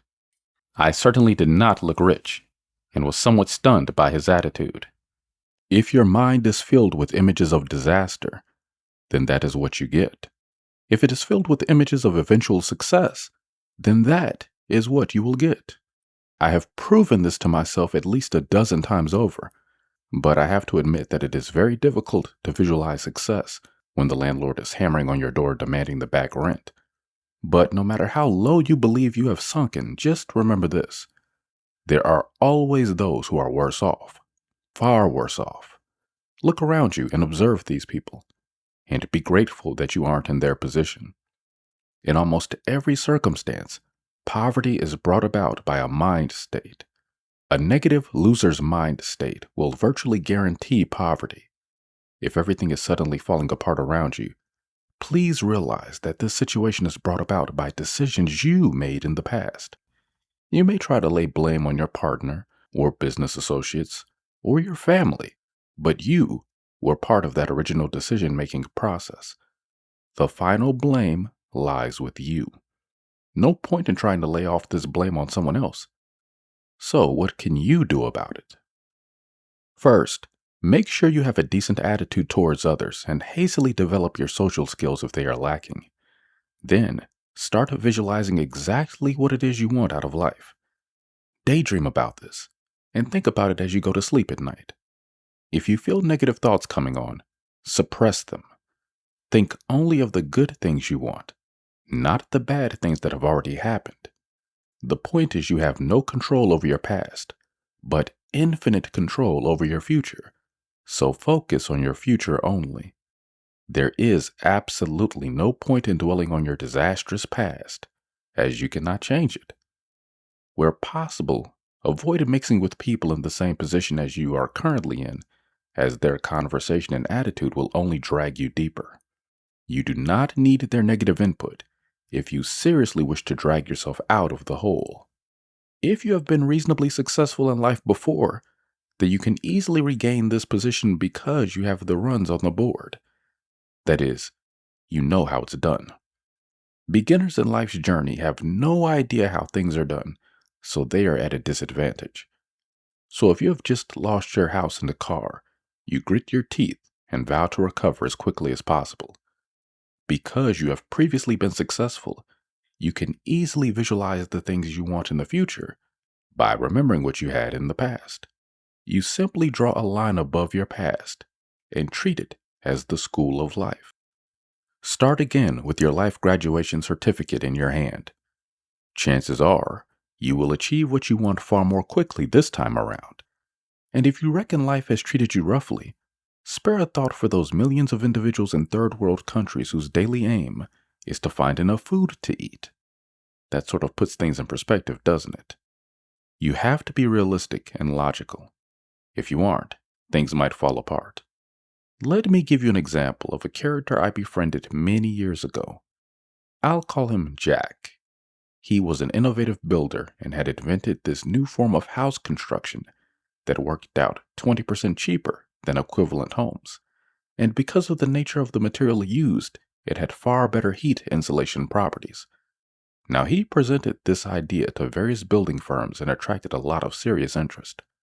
One group advised that they would finance him by forming a company and allotting him 30% of the shares, free of charge. I thought this was a magic deal as he had no financial risk whatsoever, but stood to make several $1,000,000 from the concept. But not Jack. He thought it was lousy. He wanted 80% of the shares and a massive payment up front. His exact comment to me was, "I'd rather go bankrupt than make these bastards rich." I could not believe his attitude, but predictably, his potential partners pulled out of the deal, and he could find no one else interested because all the others had heard about his ridiculous attitude. And 9 months later, he was declared bankrupt for outstanding debts. What I did not know at the time was that he had been bankrupt 3 times before, and according to his wife, they were all caused by his ridiculous belief system. Apart from this weird mindset, he was a highly personable guy, and I found him very acceptable socially. In fact, I have met a number of people like this, who are quite talented and bright, but tend to destroy everything they touch. I feel a lot of it is caused by the fact that they don't recognize that they have to share their success with those who finance the projects to make them work. In the above case, it would have been far better to have 30% net of $3 million profit per year than 100% of nothing. Once you have been reasonably successful in life, then due to circumstances hit rock bottom, you normally find it much easier the next time to fully recover and do exceedingly well. We constantly read about multimillionaires who have gone broke only to read 2 years later that they are firing ahead in a highly successful new business. When you are younger, you tend to take greater risks and have more chance of coming unstuck. But as you grow older with added experience, you start to be a little more careful. Poverty is not a nice place to be. I hope this material has given you some ideas of how to avoid it, or at least some ideas on how to recover. It's all in your mindset. 6. Asset freedom. The ability to extract yourself from unwanted capital assets, such as property. The ownership of real estate can make you a fortune if things go well, or it can send you broke over a far shorter period of time.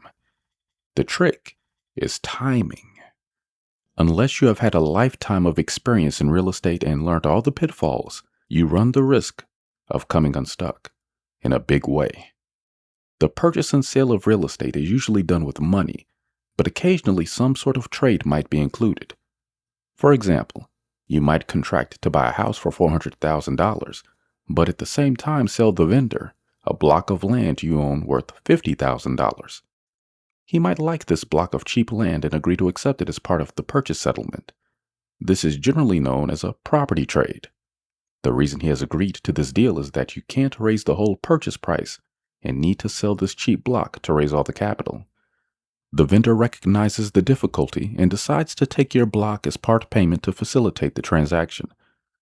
During boom times, property trades like this are normally not necessary, as there is plenty of loan finance available. But during slump times, a large number of these trades happen because without them, a lot of sales would not be possible. And this is the technique you can use to extract yourself from a difficult position.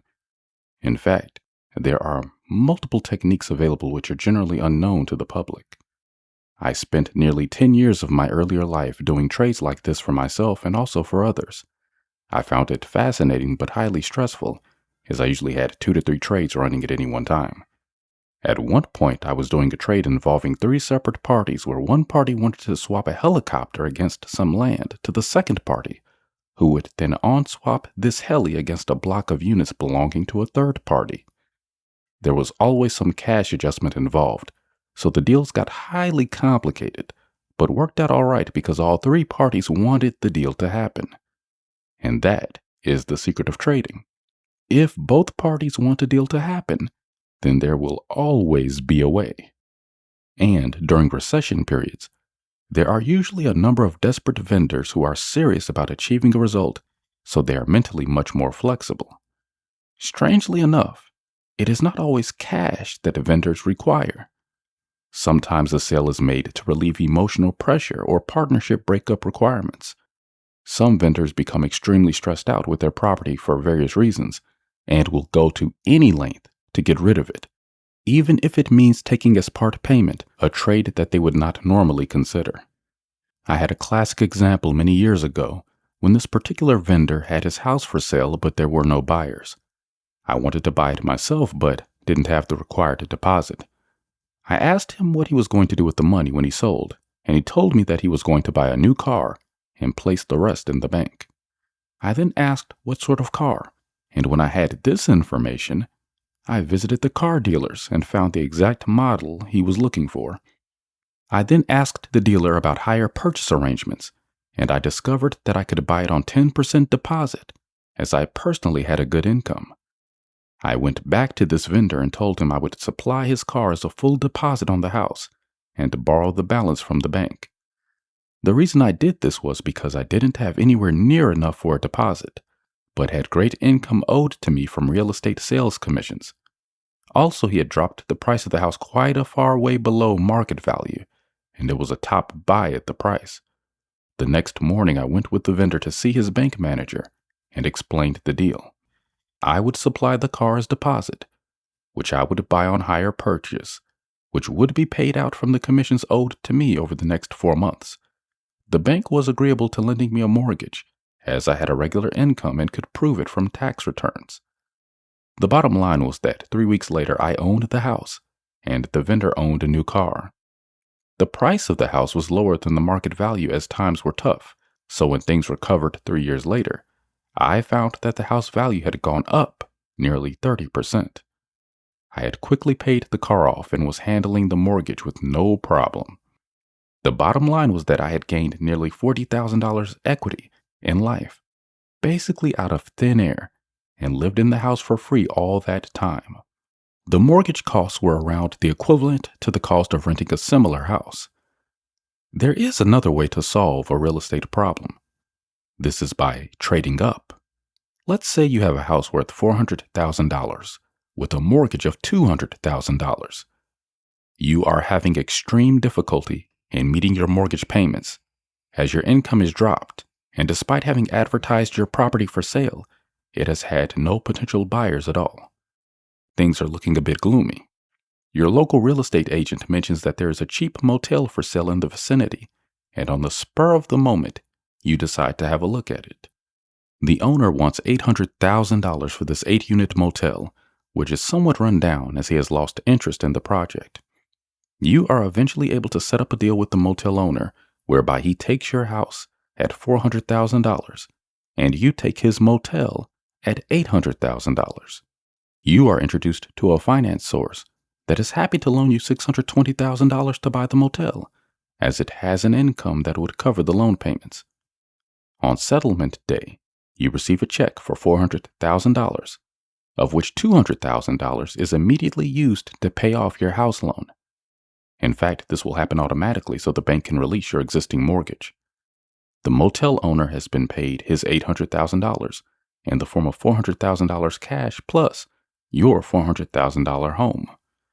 You have a few costs out of this transaction, but have a little bit of cash left over which you use to start renovating the motel. Within 3 years or so, you have completed a lot more in the way of renovations, and with the market improving, feel that you could probably sell the motel for closer to $1 million. So the initial equity of $200,000 that you had in your house has almost doubled to $400,000. Better still, You have had free living for this time period and find you rather enjoy the motel life. Now, this type of trading up will not appeal to everyone, but it is a valid idea that usually works quite well.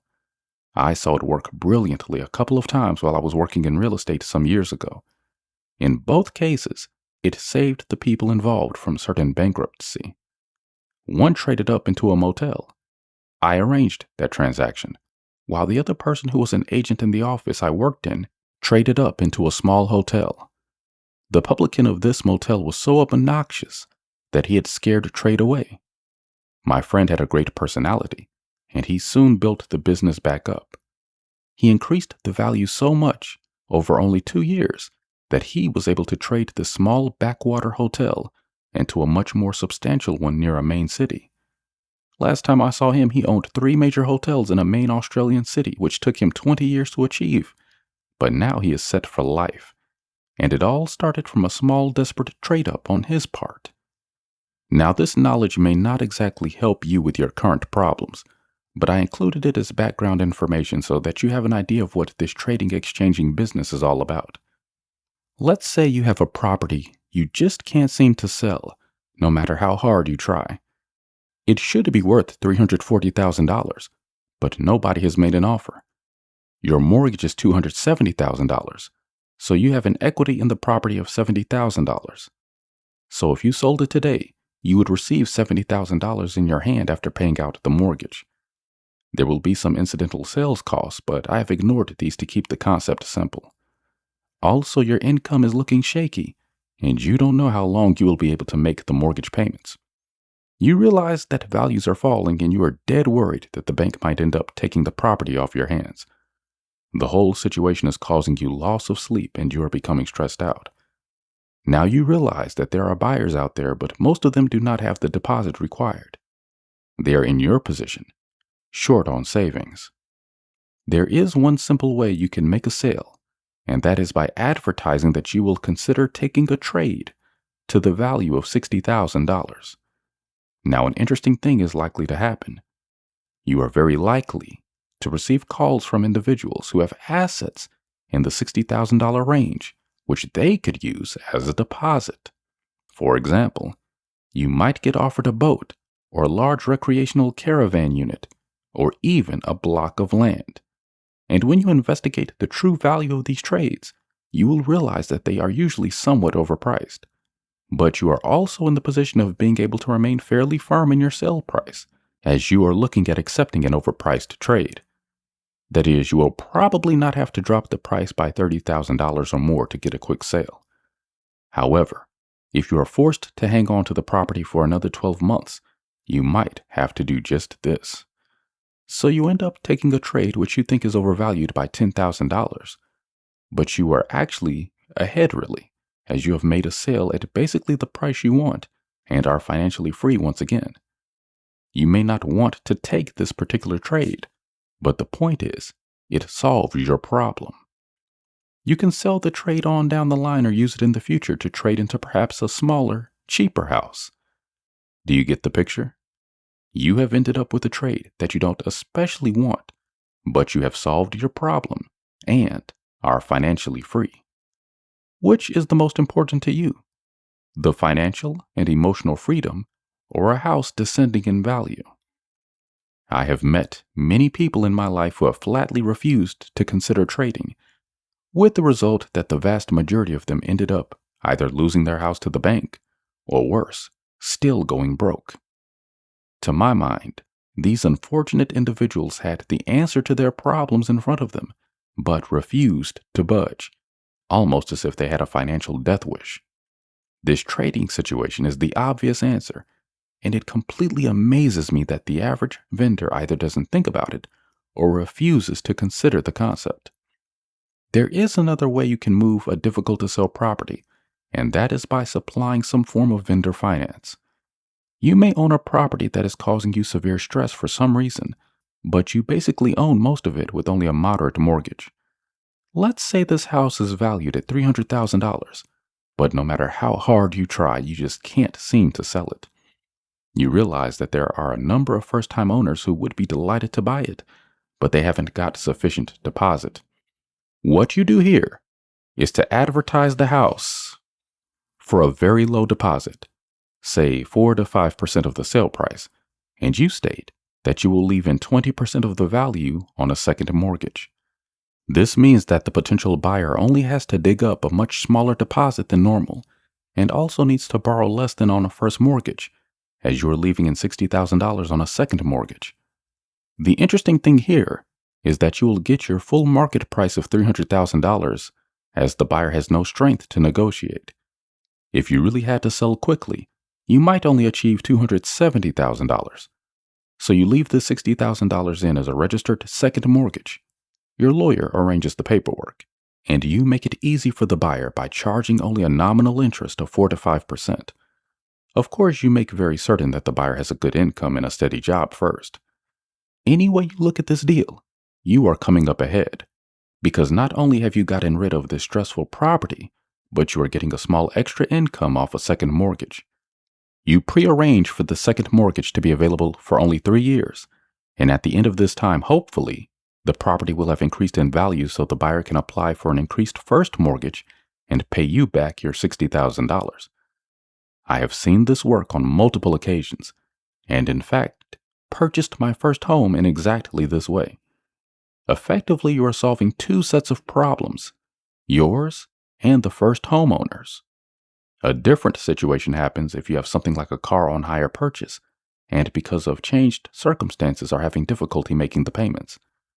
Let's say you bought a new car some 2 years ago and have paid off quite a substantial amount, but find that your income level has changed so that those payments are getting harder to meet.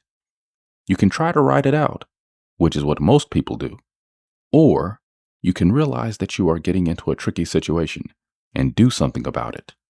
The logical action is to approach the original car dealer where you bought it and explain the circumstances. Tell them you want to back trade to a cheaper vehicle and pay lower monthly premiums. Virtually all car dealers will be happy to help you because they will be making an additional sale. The result is that you might cut your monthly payments by more than half and still have fairly reliable wheels to get around in.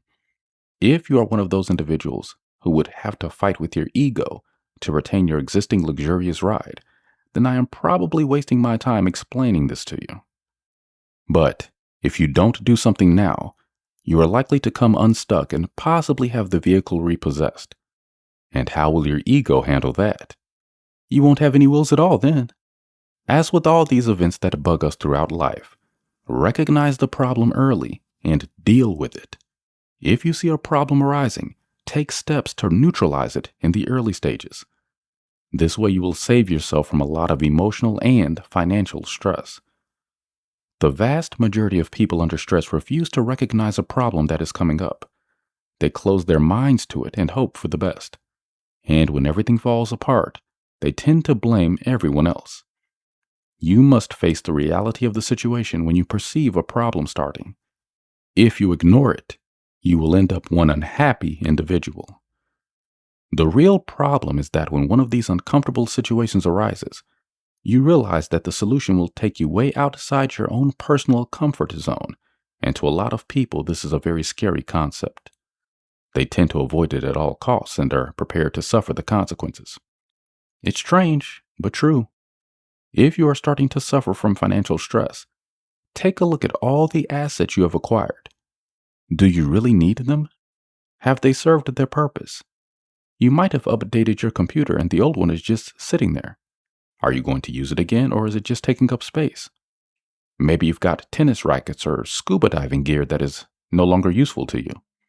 Make a list of what you have that is really surplus. Forget the emotional attachments. Be realistic. Put all this stuff on the market and cash up. It will be easier to sell it now than when you are under severe strain, because right at this moment, you can hang on for a reasonable price. If you have to do forced sales buyers, we'll pick up on your desperation and offer you less. Move on. Don't leave it until too late. These same rules apply to any assets that you own. What do you really need to hang on to? If your house is large and you don't use the space, why not sell and buy a smaller one, probably reducing the mortgage in the process? What sort of boys' toys do you own? Maybe some old comic books or video games that actually are worth quite a bit on the market that you no longer need. Forgetting your ego, which ones do you really need to keep?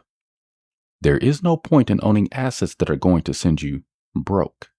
Recognize the problems you have early in the piece. This way you will get some peace of mind when the financial crunch arrives.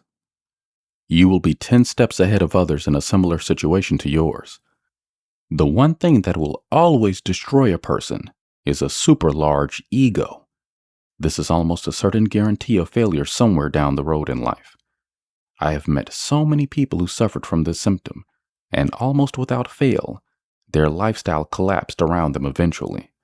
Some of them learn from this and become much more realistic ego-wise, but others don't. If people keep telling you that you have a large ego, pay attention. Having an excess of ego stops individuals from looking at situations in a realistic way. Often they are too worried about what others think of them and try to act a part. Really, it doesn't matter what others think of you. It is what you think of yourself that really matters. Are you happy with your connection to reality? Are you doing okay in life? Do people like you and tend to gravitate towards you at a function? Do people smile at you and ask your advice? Do people tend to tell you confidential things about themselves? Do individuals seek you out as preferred company? Do you receive a significant number of invitations to functions? If the answer to all these questions is yes, then you can safely assume you are not perceived as having an ego problem and are generally acceptable to those around you. In this case, you should be proud of yourself. Many severe asset problems are caused by giant or non-realistic egos. Don't fall into that trap. Life will work much more smoothly for you if you don't. If you are seriously interested in this trading bartering business, get a copy of a book I wrote called The Millionaire's Manual. It explains exactly how you can become a millionaire in happiness, freedom, and wealth, starting from zero. It contains multiple step-by-step examples of how you can trade out of trouble into wealth and happiness. 7. Business freedom.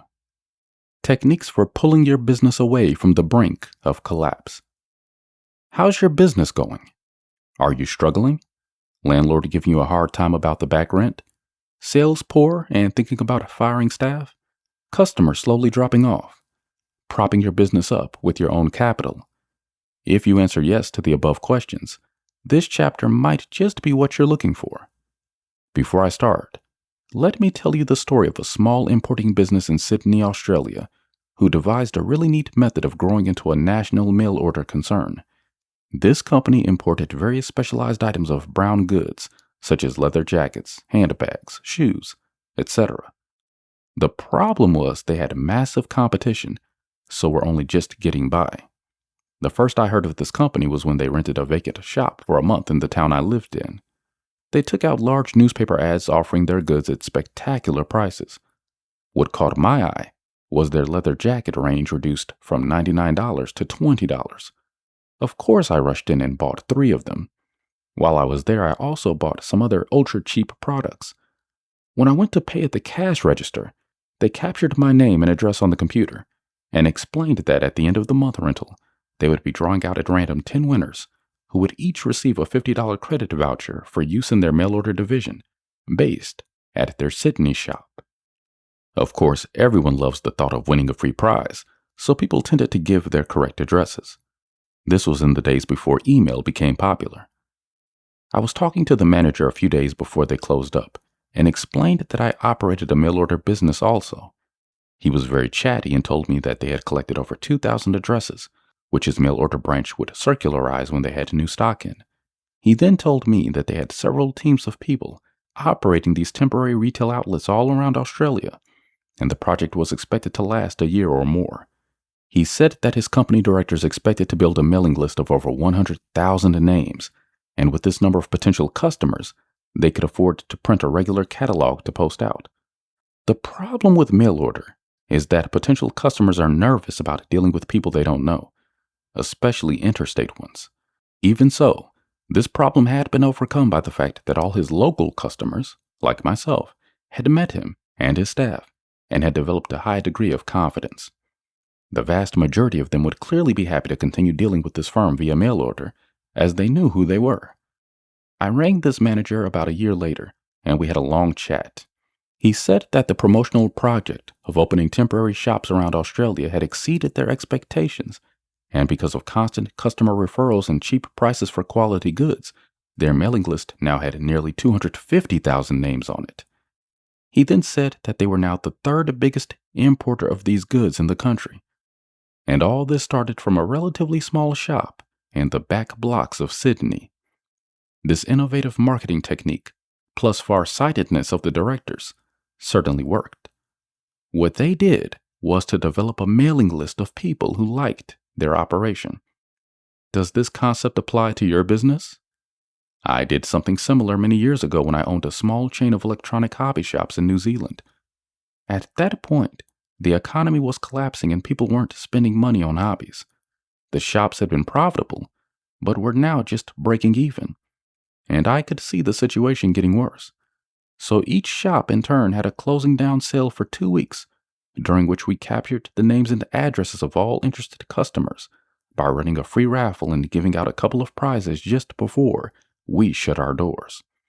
By the time we had closed our last branch shop, I had collected just over 3,000 names and addresses. The staff that we had let go were all snapped up fast by other competitors, as I had picked up top, personable people to begin with. I then expanded my mail order business from my head shop in Wellington and eventually ended up one of the 2 largest electronic hobby operations in the country. I made sure we gave good value and fast service, and word of mouth grew our mailing list even bigger. But as the New Zealand hobby market tightened even further, we found even our mail order sales dropping off, so we bought a cheap caravan and outfitted it with shelves. We then stocked it with our lighter products and set off to prearranged localities within a 200-mile range. We had let our mail customers know in advance that we would be at such and such a place over a particular weekend. So we did Friday in one locality, Saturday in another, and so on. Our regular customers were delighted to drop by and meet us, as some of them had been dealing with us for many years and had never met us before. But the interesting thing is that they brought their friends and older children who were also interested in hobby electronics. Despite the cost of the traveling and motels, we still made a reasonable profit. But more importantly, we picked up another 650 names and addresses to add to our mailing list. We did these weekend trips for about 6 months and ended up with a lot of new clients who were happy to deal with us because they had met us. The whole exercise was well worthwhile, despite being somewhat strenuous. Our mail order business expanded, while others were failing and closing their doors. Depending on the type of business, one of the most important things it could ever have is a list of satisfied customers, because these people will buy off you continuously if you treat them properly. A vast number of multimillionaire fortunes have been built this way. But there's no point in collecting all these names and addresses and doing nothing with them. You must drop these people a mailer or emailer occasionally and promote your latest products. The moment you put a mailer out, you can expect turnover to increase, sometimes quite dramatically, depending on what you're offering. I am always amazed at the number of business operators who collect large mailing contact lists, then do absolutely nothing with them. Many years ago, when supermarkets were in their infancy, a couple of my friends started a small supermarket in our town. There were already 3 other larger ones, so the competition was very fierce. Their biggest complaint was the amount of money they had to spend on advertising in the local paper. As I recall at the time, this was about $3,000 per full page, and this was some 40 years ago. We all sat down one night and had a brainstorming session. How could we attract customers without advertising? I don't know who originally thought of it, but a very clever idea emerged. They had 4 cash registers in operation, and they asked me to rig up some electronic device which would cause a bell to ring occasionally, along with flashing lights. The idea was, the bells and lights went off at random over one of the cash registers, and whoever was being served at that time got their basket of groceries absolutely free. One of the bosses rushed out and shook their hands and took a Polaroid photo, which was attached to the winner's board. Of course, the customer was always delighted. In those days, the average free basket of goods was worth around $10. Naturally, the winners talked about this to all their friends, and within a couple of weeks, a large number of new faces were shopping in the store. These bells tended to go off 5 to 6 times a day, so everyone knew about them. Within a month, the owners were able to reduce their newspaper ads by half, and later by 80%. But despite the cost of the free goods, they ended up saving themselves about $4,000 per week, which was a massive amount of money in those days. The newspapers thought this was a very clever idea and gave them substantial free publicity in the form of stories. Also, they were able to afford to discount certain lines to just above cost, which also attracted customers. Their little supermarket quickly expanded, and before too long, they were offered a considerable sum by one of their opposition, who was finding the competition hard to take and wanted to buy them out. They sold out at a massive profit and went on to do other things. No matter what type of business you own, you usually need repeat customers.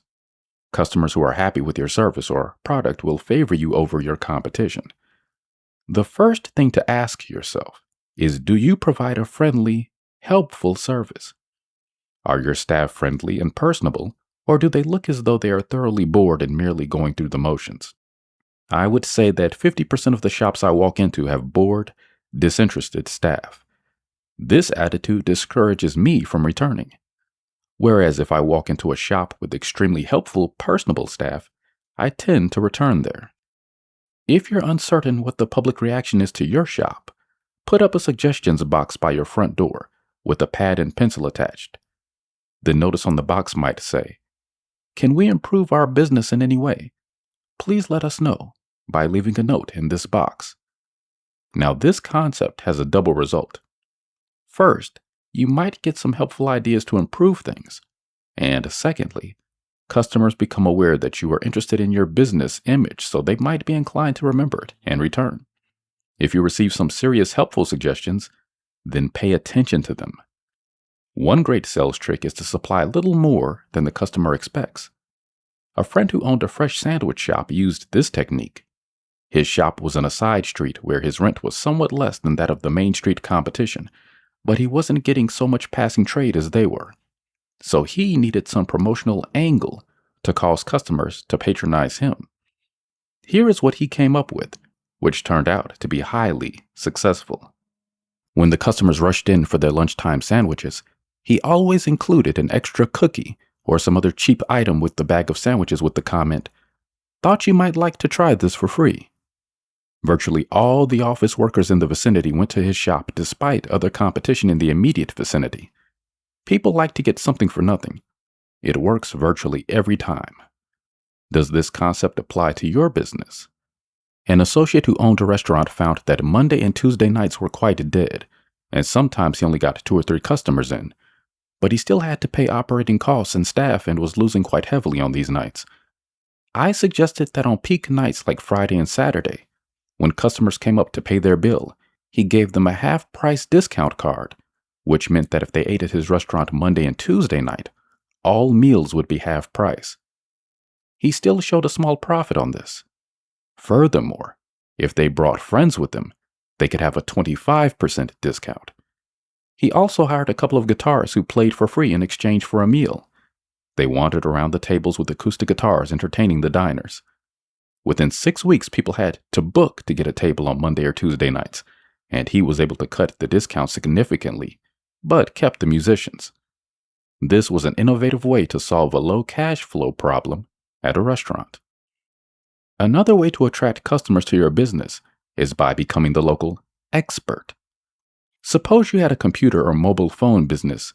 Then you would prepare a 10 to 12 page story about your computers or phones explaining exactly what they did and how they work. You would fill this with non-technical detail in a way that the average layman can understand. You then hand these brochures out in your shop and also put them up on your internet webpage.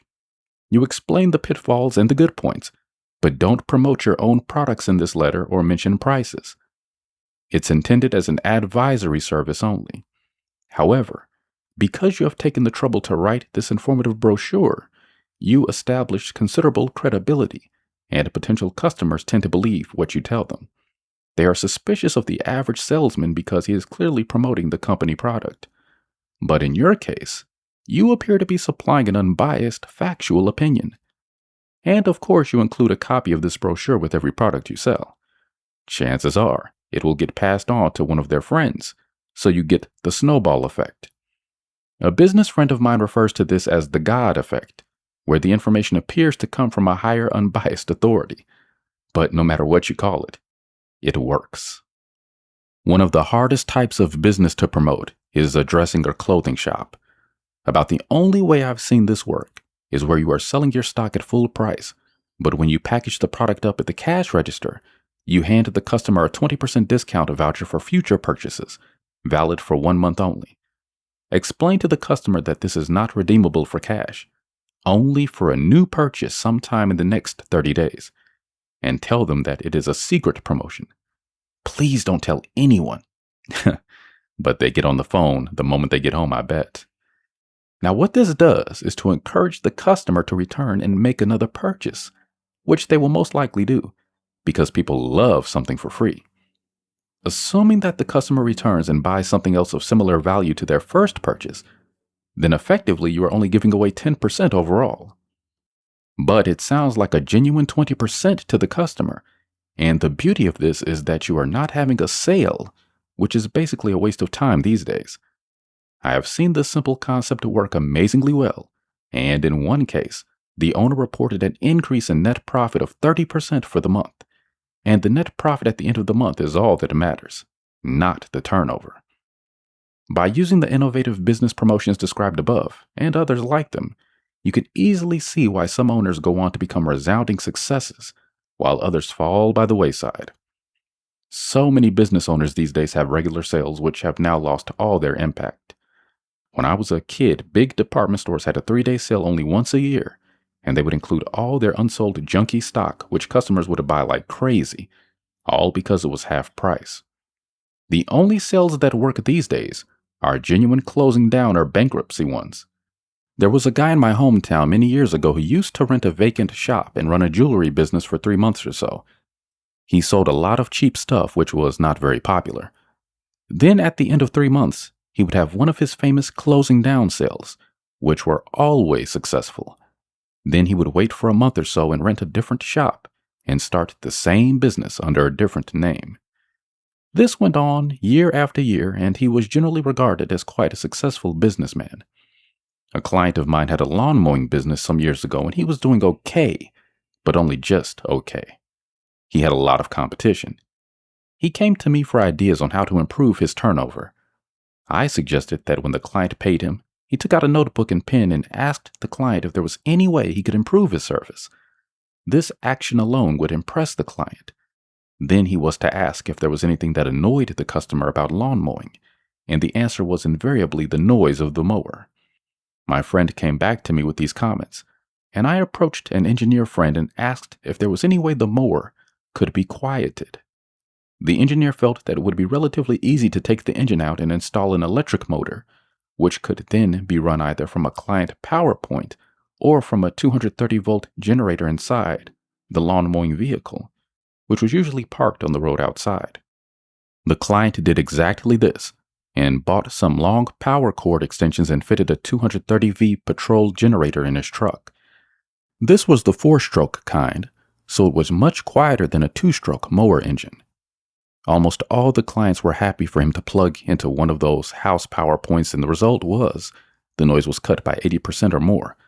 But the other tremendous advantage was the business had almost no patrol costs for the mowers, and these fuel bills were a major part of the running costs each year. Over the next few months, my client's workload almost doubled, and he was able to afford to employ a helper. This was because his mowing operation was almost noise-free. The cost of the mower conversion was covered by the cost of the saving in fuel, and there were virtually no engine repairs required as the electric motors seldom go wrong. The house owner got peace of mind from the absence of noise, so everybody won. An innovative solution, which was fairly obvious really, but nobody had bothered with it. Another friend of mine owned a small hamburger bar in a side street in Wellington, New Zealand. His rent was lower than the main street, so he could charge slightly less for his hamburgers. He was just able to draw a small wage and was not doing too well. The problem was that his burgers tasted the same as everyone else's, so he had no advantage. I recall that when I was a kid, my mom used to brush a layer of vinegar across bread before she toasted it, and it tasted brilliant. I suggested that he try applying vinegar to one of his burger buns before heating it. He tried this and worked out a simple way to apply it with a paintbrush. Well, what a vast difference in taste. Customers loved them. A lot of them wanted to know how he achieved this mouth-watering taste, but he simply told them it was a secret formula handed down from his grandfather. He then developed 2 sizes of burger, a standard one like every other shop, and a larger one to be eaten as a meal at home. Talk about successful. At the end of less than 2 years, a hamburger chain bought him out, and he was able to get an extra $20,000 for his secret recipe. He and I both considered the whole experience quite comical, and we had many laughs about it over the following years. It was a stunningly simple concept, which worked out quite brilliantly. But then again, so are some of the world's greatest ideas, like the paperclip and the staple gun. No matter what type of business you operate, there will be a way to lift sales up and make it more profitable than similar operations. You really need to sit down and think outside the box. There is usually a dead simple solution that others just haven't thought of. The business owners who come up with these creative solutions usually do very well, and their bank account reflects their success. It is up to you to work out a way to join this lucky few. Note: I cover a large number of innovative business solutions in my book, The Millionaire's Manual. 8. Job freedom. How satisfied are you with your current job? Does it provide you great satisfaction? Does it pay well? Is the work environment friendly and easy to relate to? Does it provide a learning curve so you gain new knowledge? Is there good potential for advancement? And most importantly, is this job free of excessive stress? If you answer no to more than one of these questions, then perhaps you should start looking for a different occupation. And if there is a massive amount of stress involved, then you have to ask yourself, how long can I tolerate this situation? Of course, if you are an air traffic controller working at a main international airport, you can expect severe stress because you are literally responsible for thousands of lives on a daily basis, and you have absolutely no control over the second-by-second workload decisions you are required to make. No wonder these controllers burn out at an early age. The most important thing in your working life is job satisfaction. If you are happy doing what you're doing, and there is no excess stress, then it is probably pointless looking at changing occupations. But if you are dissatisfied with the job in general, it may pay to look at alternatives. You spend approximately 50% of your waking life at work during the average working week, so if you are miserable, then roughly 50%, which is half of your working week, is an unhappy experience. This feeling of dissatisfaction will carry over into your work-free time, which is the other 50% of your waking life. It is likely to cause you to feel miserable during this spare time and will have a damaging effect on your life overall. So, is this misery worth it? Can you improve the situation at your current job so you enjoy it more, or would this be too difficult to do? Sit down quietly somewhere and think about your job. On a piece of paper, write down all the things you like about it and all the things you don't like. Obviously, salary and job satisfaction will be 2 of the main points. Now take a look at this list. Do the good and bad points balance out? Or do the bad points severely outweigh the good points? If the latter is the case, then it is definitely time to start looking elsewhere. This all assumes, however, that you have freedom of choice. It may be that you are in an apprenticeship and have to stick to the plan, or you may be under some form of contract that obliges you to stay where you are. But, assuming that you are free to move wherever you like, then you have to ask yourself this question: what's stopping me? Is it inertia? Are you afraid you won't find another job? Have you been in this unhappy job for so long that it would take you right outside of your comfort zone to find another? Analyze precisely what is stopping you. Be ruthless with yourself. Find the true reason why you are still at the same old job. Until you do this, you are unlikely to seriously search elsewhere. You may have a partner or parents who would throw up their hands in horror at the thought of you leaving this safe job. I went through all this in my earlier days. You may feel that you would be letting others down by moving on. Well, guess what? It's your life that's unhappy, and you are the one who has to decide how to live it. No one else. If others don't agree with your decisions, then basically, that's too bad for them. You have to put your own happiness first here. Then if you are reasonably happy and contented, you will be able to make others happy in due time. There is absolutely no reason for you to sacrifice yourself for others. I have noticed over the years that many otherwise intelligent people go through life doing a job they detest, and this tends to carry over to their home life, which is usually boring and unsatisfactory also. It appears to me that many of these unmotivated people are merely marking time in life, waiting for the end. So if you make the big decision to leave for greener pastures, it is fairly vital that you have a new job lined up before you hand in the notice. Otherwise, you might depart your existing job and not be able to find a new one. Make a list of your skills, and when applying for another job, list these so that the prospective new employers can see precisely what talents and assets you have. And under no circumstances tell your workmates or anyone else what you are planning to do. You must keep all this a closely guarded secret. Your new employers may want references from your existing bosses, so be completely honest with them and tell them that your current boss is unaware that you are searching for new work. Tell your potential new bosses that you are unhappy in the existing environment and you don't believe there is too much potential for advancement. Furthermore, tell them that you want to join a company that is going places. They'll love to hear this. If they insist on advance references from your existing job, mention that you will arrange this, but instead, go out and pursue other job vacancies. This is because they are not flexible and clearly do not have your interests at heart. I would be inclined to give them a miss. If your current bosses should learn about your search for a new job and confront you, just tell them you are exploring possibilities and have not really considered leaving. You are merely wondering what the market is like, and the only way to find out is to look around. Point out that you will probably stay with your existing job for many years, but are naturally curious as to what is available out there. If they object to your point of view, then maybe you would be better off without them. If you are a fairly important cog in their machinery, you could always ask for a week or two off for stress leave or some other medical condition. This would give you the freedom to search around the marketplace in a quiet, private manner. If you are considering making a move, don't go on a spending spree. Save all the cash you can, just in case the new job doesn't work out. No matter what job you're in, it always pays to have a small sum in a deposit account somewhere. Enough maybe to keep you liquid for 2 to 3 months. Please arrange your affairs so that you are not living hand to mouth. I used to live like this in my younger days, and it is really self-destructive to say the least. Whatever you decide, there will be a price to pay. If you decide to stay where you are, the price will be boredom and frustration. If you decide to move, the price will be risk and stepping outside your comfort and security zone. The human mind likes challenges. If you let it stagnate, you will pay the price, which will be severe regret as you near the end of your life.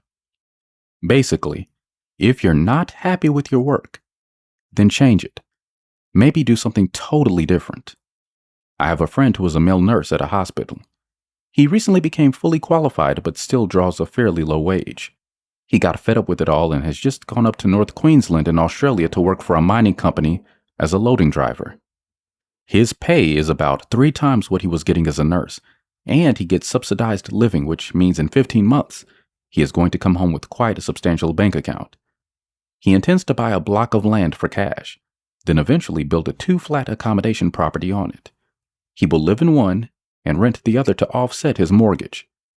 This was a big decision on his part, but it should work out beautifully for him as he is absolutely determined to do it. He will be able to go back to his nursing career at a later stage. Sometimes, you just need a break away from the humdrum of your daily operation. It's much easier to do this when you are single, But if you are married with a family, there can be problems. Nevertheless, with an understanding partner, things can usually be worked out. You need to ask yourself, why am I working?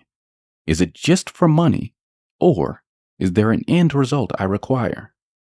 If it is an end result, such as specific knowledge or training, then it would probably pay to stick with your current situation until this aim has been achieved. This is because there is an inbuilt time limit when you will have completed what you set out to achieve, and at that point, you are free to move to another job. But if you are in the job only for the money, then there really is nothing holding you in that situation, especially if it makes you unhappy. You are basically free to move into different situations as my friend the male nurse did. If you're working only for the money, then you should sell your labor to the highest bidder, right? You may be after the money because you have an end purpose in mind, such as buying a piece of land or paying back an existing debt. This would normally be a process that lasted hopefully only a couple of years. Then you can find an occupation that is more to your liking. We can all wear an unsuitable high-paid job for a limited time. I have done this a few times in my life. One of the jobs I had earlier in life was a meat packer, where I had to bundle raw meat into cartons for export overseas. I completely hated this work, but it paid almost twice as much as the existing job in electronics that I had been working at previously. So I stuck with it for 9 months until I had saved enough money to pay cash for a second-hand car. It would have taken 3 years to save the same money at my electronics job. Of course, I could have bought this car on hire purchase, but it would have taken me 5 years to pay it off then. I solved the problem in 9 months. It all gets back to asking yourself what you really want out of your job. If you have a serious aim in life, or are you working because everyone else does and you simply need the weekly paycheck? Are you waiting to win the lotto so you can retire and live a life of leisure? Do you spend a good portion of your wages on gambling? Most people who do this lose. In fact, do you have any idea at all where your money goes? Try this exercise. For 1 week, keep a small notebook with you and write down each and every expense you have, no matter how small. At the end of the week, analyze the results and see just how much of your hard-earned money was wasted. You'll probably receive quite a shock. This short, simple exercise will make you totally aware of your daily expenditure. And now that you have analyzed it the first week, repeat the exercise for a second week. It's almost certain that your expenditure will be less in the second week because you have become aware. I did this exercise starting around the time of my 21st birthday, at the suggestion of an old aunt. I actually kept a complete record for 6 weeks, and to my total surprise, at the end of this time period, I had cut my overall expenses by nearly 20% without actually affecting my lifestyle too much.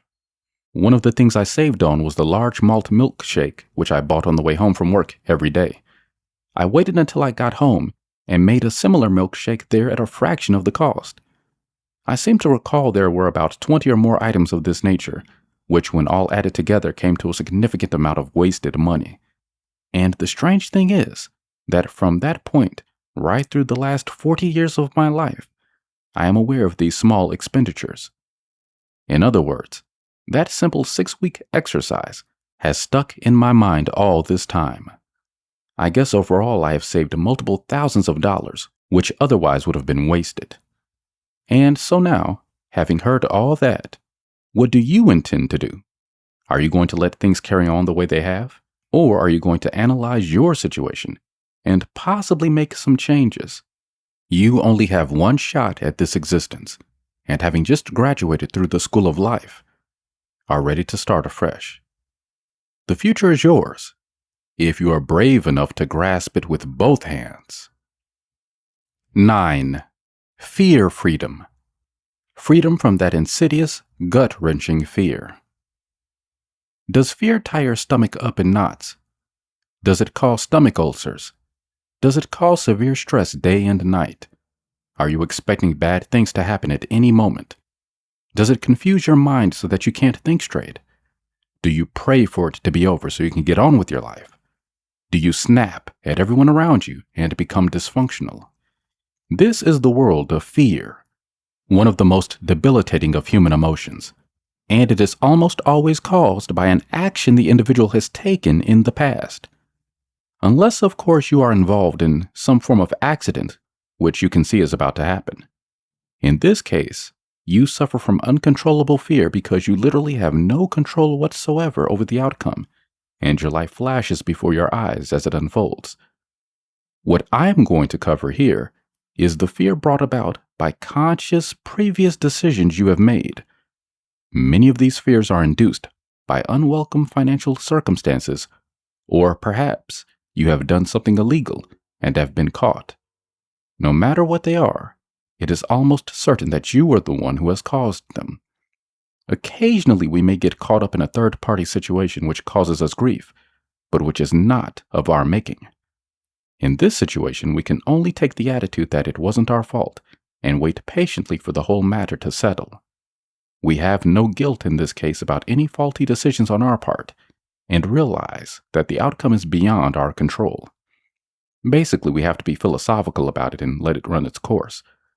But fear problems which we have initially induced may cause severe guilt feelings, and it is this inherent guilt which is causing us ongoing problems. If you find yourself in this unfortunate situation, there really is only one course of action you can take to reduce the fear and associated stress. You sit down somewhere quietly and write out on a piece of paper the exact problem. Then, you write out all the things that may happen to you as an end result. Now pick the worst thing that could happen and dwell on it. And here's the hard part. Accept that this may happen. Live through this event in your mind for 20 minutes or so. Daydream about it.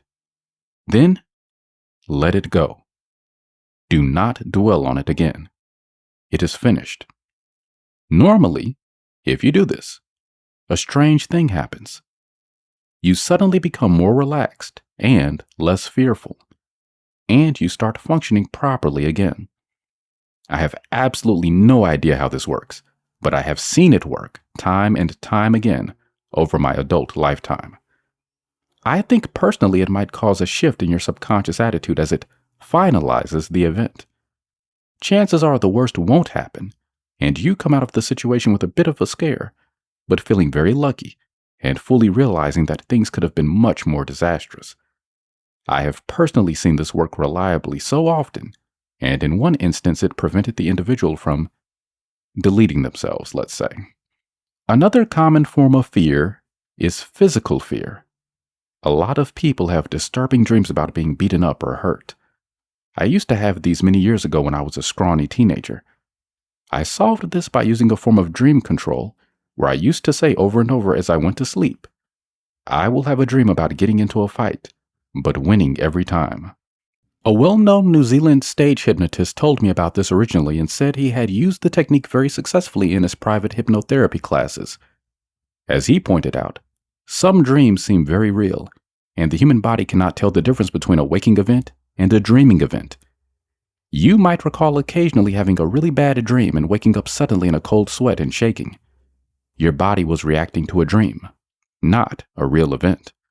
So, if you artificially induce such a dream about a scary event, you can control the outcome via this dream control. It's actually very amazing, and it definitely works. I guess the most common fear is caused by deteriorating financial circumstances, of which I used to be an expert. This is the sort of fear that causes you sleepless nights. It might be mortgage or business fears or higher purchase or credit card fears. There is one way I found to negate this particular fear, and that was to say to myself, what is the worst that can happen? Will I get the death penalty or life in prison? Of course, the answer to the last two is a resounding no. They do not even have debtors' prisons any longer. In fact, a good lawyer can drag out court action for up to 12 months, which normally gives you time to sort the mess out. The funny thing about getting into one of these fearful situations is that 80 to 90% of the time, the problem is solved without the anticipated dire consequences. All the terrible things you thought might happen simply never materialize. And afterwards you realize that you have been unduly worrying for nothing. Later on in life, when you attract some of these worrisome problems, you tend to remember back to the past few times when nothing calamitous actually eventuated. If you suddenly have one of these problems occur, Think back to when you had a previous similar problem. Did it solve itself eventually, or were there bad repercussions? Chances are you will get some immediate peace of mind by reflecting backwards. I guess the big trick in life is not to get yourself into a situation where you are made to feel guilty. Guilt brings on fear, and if you are brought up in a religious environment as I was, then it is easy to feel guilty even if you just think the wrong thoughts. You will have to learn to deal with this as I did, and adjust your belief system to neutralize these artificially implanted guilt feelings. Sit down in a quiet place and analyze some of the things you believe in. Are these beliefs actually based on fact? Or are they part of some dogma you learned as a child? You stopped believing in Santa Claus many years ago, but chances are there are other similar fanciful beliefs stuck in your system that are equally outdated. For example, when I was a teenager at school, I knew it was wrong to think sinful thoughts about the teenage girls in my class. But when I found out that they were thinking sinful thoughts about me, I realized my belief system was a bit lopsided. So I soon got over any guilt feelings. Guilt and fear are absolute killers. If you don't learn how to handle them effectively, they will destroy you. If you have developed a problem of this nature, then listen to this chapter very thoroughly, more than once if you need to, and use the methods described to reduce or minimize the disruption to your life. No one else can or will do this for you. It's your problem, and you must solve it. Some people progress through life in a constant state of suppressed terror, usually brought about by their personal mental conditioning and the choices they have previously made. Remember that your everyday existence is full of choices. For example, shall I listen to the rest of this chapter, or shall I take a break and have a smoke? You are literally making hundreds of choices every day, and certainly you will get some of them wrong. The trick is to make the correct decisions for major choices, and this really only comes with experience. The older and more experienced you become, the more logical and intelligent are your choices. Hopefully. That's the theory anyway. There are those who spend an entire lifetime making ridiculous choices. I personally doubt that you are one of them as you have gone through the trouble of listening to this book. When you are required to make a major choice or decision, think carefully about the consequences of that decision. Is there any chance it will backfire and cause you stress, worry, or guilt? If so, can you modify the decision slightly so ill effects are less likely to happen? Don't just roar in and make an important decision on the spot. Think carefully first. Otherwise, you might suffer horrendous consequences down the line. Fear was intended by nature to give us fight or flight abilities. It supercharges the body to make it ready for instant action. The problem here is, if that fear is with us perpetually, the body gets worn down and the stress can cause all sorts of illnesses. So if you want to live a healthy, cheerful life, you need to get your fear, guilt, and stress levels down to a comfortable, manageable level. Hopefully this chapter will provide the tools for you. 10. Choice freedom. The choices you make today may affect you years into the future, so select them carefully. This is the freedom of choice. The laws of physics state that for every action there is an equal and opposite reaction. The law of life states that every action comes with its consequences. No matter what choices you make, there will be a price to pay in the form of consequences. Ignore this universal truth at your own peril. You have just graduated from the school of life and should be in a position to make sensible choices from now on. So every time you have to make a serious choice, you must ask yourself, what will the consequences of this decision be, and can I handle them easily? Think about all the possible things that could go right with this decision. Then think about all the things that could go wrong. Do the wrong things outweigh the right things?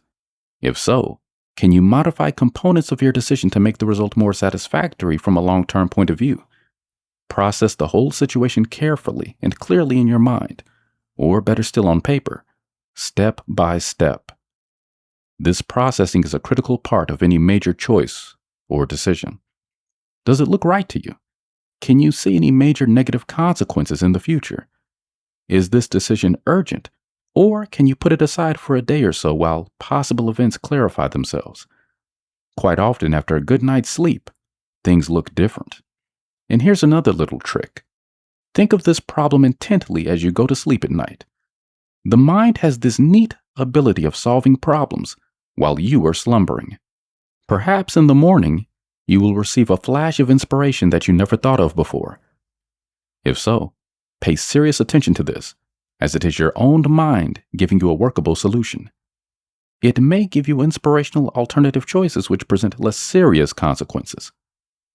Individuals who pay no attention to the consequences of choices usually come seriously undone, and our jails are full of them. Worse still, some of these types tend never to learn a lesson and go on to make the same mistakes all over again. If you come undone after making a dubious choice, learn from it. Don't rush out and repeat it. Analyze why you came undone and avoid doing anything like it in the future. From the time an infant is born, it is presented with choices. Should it suck its thumb or scream out for food? A major decision for an infant. Our adult choices are much more involved. In fact, we make hundreds a day, most of which we are unaware of as they are so minor and are made in automatic mode. We become fully aware of the choice process when we are presented with major decisions that we are required to make. Many of us make choices in life based on our emotional desire at the time, and when this emotion fades, we wonder what on earth we were thinking about. But nevertheless, we are stuck with the consequences of this ill-considered emotional choice. And on occasion, we are stuck with the results of this decision for the rest of our lives. I can recall making dozens of major decisions based on emotion in my earlier life, and quite a few of them didn't go very well. But I guess this is part of the process of growing up and becoming mature. What I'm trying to do here is help you avoid future problems by encouraging you to process your choices in an intelligent, non-emotive manner. It's strange, really, the way we go through life making many significant decisions on a daily basis without putting any thought at all into them. This is a process we are not taught at schools. The consequences of actions taken. It is only in specialized situations where we think deeply and take care. A light aircraft pilot, for example, will climb into the aircraft, clip his seatbelt up, and then work through all the engine pre-start procedures. Then, when the engine is running, he will go through another batch of pre-flight procedures. The average pilot would be quite horrified at missing out on any of these checks, as he knows the consequences would be disastrous, or could be at least. Yet the same individual would probably rush out and buy a new car because his friend bought one, without applying any sort of deep thought to the consequences. Doesn't make sense, does it? Unfortunately, it is the way our mind tends to work, and it takes quite an effort to reprogram our mental software to handle situations correctly. Think deeply about where you are at the moment. Are you perfectly happy with your current lifestyle? If not, isolate exactly what it is you're not happy about. Then look hard at this unhappiness component. Why is it part of your life? Was it caused by a decision you made some time ago? Could you have made a different decision which would have made life easier these days? If so, what exact decision would you have made to negate your current regrets? Ask yourself, why did I make that particular decision? Did I have other choices at the time? Analyze it and see exactly where you went wrong. There's no point regretting it because it is in the past and you can do nothing about that. But what you can do is learn from that faulty thinking exercise and determine to be more cautious in the future. That original choice was part of your school of learning. Accept it as such and determine to move on. You may have several of these unhappy events in your past life that you can analyze. My point is this: if you think these carefully through, you will clearly realize where you went wrong and store that knowledge for the future. There is no point kicking yourself or becoming angry because it is a past event. You're stuck with it. Simply realize that there are thousands of people just like you who have probably made worse decisions, and some of them will be really suffering for it. Once you have fully analyzed the background to these events, let it go. You're finished with it. Get on with the latest batch of choices. I've said this before, but I'll say it again. Under no circumstances, make any serious decisions while under the influence of alcohol or drugs, because you may spend the rest of your life regretting your choices. Serious choices must be made with a clear, unconfused mind. It's hard enough to make correct decisions without adding artificial confusion. Throughout my adult life, I have observed people making the most ridiculous of choices. Some of them made absolutely no sense whatsoever. I've mentioned elsewhere the young woman who went out with cash in hand to buy a secondhand stereo and came home with a brand new one on hire purchase. I concluded that this individual only felt comfortable when locked into a perpetual financial struggle. And there are a lot of people around with the same mindset. They're used to it. They appear to have a subconscious desire toward perpetual struggle. Logical decision-making eludes them. I doubt whether any of these people could ever be truly happy and free in their entire lives. The reason I'm pushing the careful selection of choices is because I want you to have the freedom I now have, and didn't have for a long time. It's only in recent years that I have reached this level of comfort, and I can tell you from personal experience that it feels great. I still get problems, but these days I can usually see them coming and make arrangements to sidestep them or lessen them, if not remove them completely. You have gone out of your way to acquire this book, so I want you to turn out to be a total success in all walks of life. You deserve it because you are taking the time and care to search for the answers. And I sincerely hope you're finding them in this book right here. 11. Talent freedom. Having a specific useful talent can make life easy.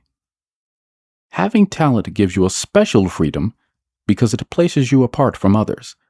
If you have a talent, you can use it to achieve satisfaction in life. A person who has a talent in a particular field usually finds that field enjoyable, intuitive, and easy to work with, especially if it happens to be a hobby. A lot of enjoyment comes if you share your talent with others, as you are enthusiastic about it. Sometimes, if you are earning a living from your specific talent, it can start to become boring, and you might lose interest. This happens with a lot of people who turn their hobby talent into a full-time income-earning job. As a schoolboy, I was fascinated with electronics. In those distant days, it used to be called radio, and when I grew up, I got a job in this field. Eventually, I started my own electronics business, but as the years progressed, I started to lose interest because I was forced to make a living out of this field, and with constant financial worries found the whole thing highly stressful. What started out as an enjoyable hobby slowly became a burden. Eventually, I got right out of electronics and these days seldom ever pick up a soldering iron. I moved on to other fields. But talent and hobbies are somewhat different. I have met plenty of people with spectacular natural talents, some of whom apply them to make a living, while others merely enjoy them as a hobby. Do you have a specific talent that you have identified? And if so, what do you do about it? Do you use this talent at your job, or do you keep it to yourself? If, for example, you found yourself to be a natural painter and could paint signs easily and accurately, then you would probably be employed well as a sign artist. If you had a natural talent toward fixing car engines, then you would probably do well in a mechanic's job. You see, it tends to be a natural progression like this. We tend to search for a job that we feel would be easy to do. After all, if you had a natural talent for cooking, you would probably not apply for a job as a chiropractor. Let's assume you are in an employment situation where your natural talent is being used. Are you suitably reimbursed for your natural ability? Do you use it fully or only partially? Is there a better way you can use this talent, maybe in a different job or field? Is your talent rather unique, or are there plenty of others just like you? If it is unique, you can rightly command a more satisfactory job environment. My point is, has your talent set you free? And if not, why not? If you have a seriously unique talent, then you should be able to basically name your own price. A person I met many years ago had an amazing talent, more of a character really. He had somehow experienced 23 crashes in his cars. He never got seriously hurt, but the insurance companies didn't want to know him. On one occasion, he had parked facing a railway line which he didn't think was being used anymore. He had stopped to eat his sandwiches and drifted off to sleep. Along came an engine and wiped the front off his car. Now you and I would have parked back a couple of yards, not with the front hanging over the railway track. Apart from this spectacular talent, he was a really decent, normal sort of person. Some talents obviously aren't especially useful. Perhaps you have multiple talents, which you could put to good use to improve your lifestyle. And by talents, I don't mean a person who has become highly trained in some specific application, such as a jeweler or aircraft pilot. I mean a person who has a natural, harmonious bent towards some particular activity or application. Specific training to a high level of expertise is another thing altogether. One talent that has always fascinated me is the dowser. These people wander around a paddock with a willow stick or a pair of L rods and divine where water is, or oil or whatever. I have a particular interest in this because my dad was an expert dowser. He would never believe that man could land on the moon, but he had infinite faith in his pendulum. The neighbors used to bring their farm eggs over to him for sexing, that is, to tell if the egg had been fertilized or not. And apparently, he was never wrong. I experimented with this for many years and still use the process, but I don't feel that I have a natural talent for this ability. But I've met plenty who do, and these individuals are uncanny. It is a very useful talent because a good dowser is much in demand. In many parts of Australia, water drilling companies will not sink a bore until a dowser has marked the correct spot. The drilling companies consider them to be better than 90% accurate. If you consider that you have a particular talent, then cultivate and improve it, because this ability is fairly unique to you and might eventually make life considerably easier. Obviously, there will be other people with a similar talent, but yours might be more developed, therefore more valuable. Work on your talent until you consider it pretty spectacular. If you have more than one natural talent, then you are in a very enviable position because, after evolving and enhancing them, you should be able to improve your lifestyle out of sight, should you so wish. There are a lot of people with a natural talent who do absolutely nothing with it. They consider it to be merely a curiosity, and this is a total waste of a natural ability. Sit down in some quiet place and consider those things that you are really good at, those things that come naturally. Are you using these abilities to your best advantage? If not, then why not? Are you afraid or nervous about demonstrating them? What's holding you back? Is it inertia? Is it fear? Whatever it is, sort it out in your head. You were given a natural talent for a reason. Do something with it.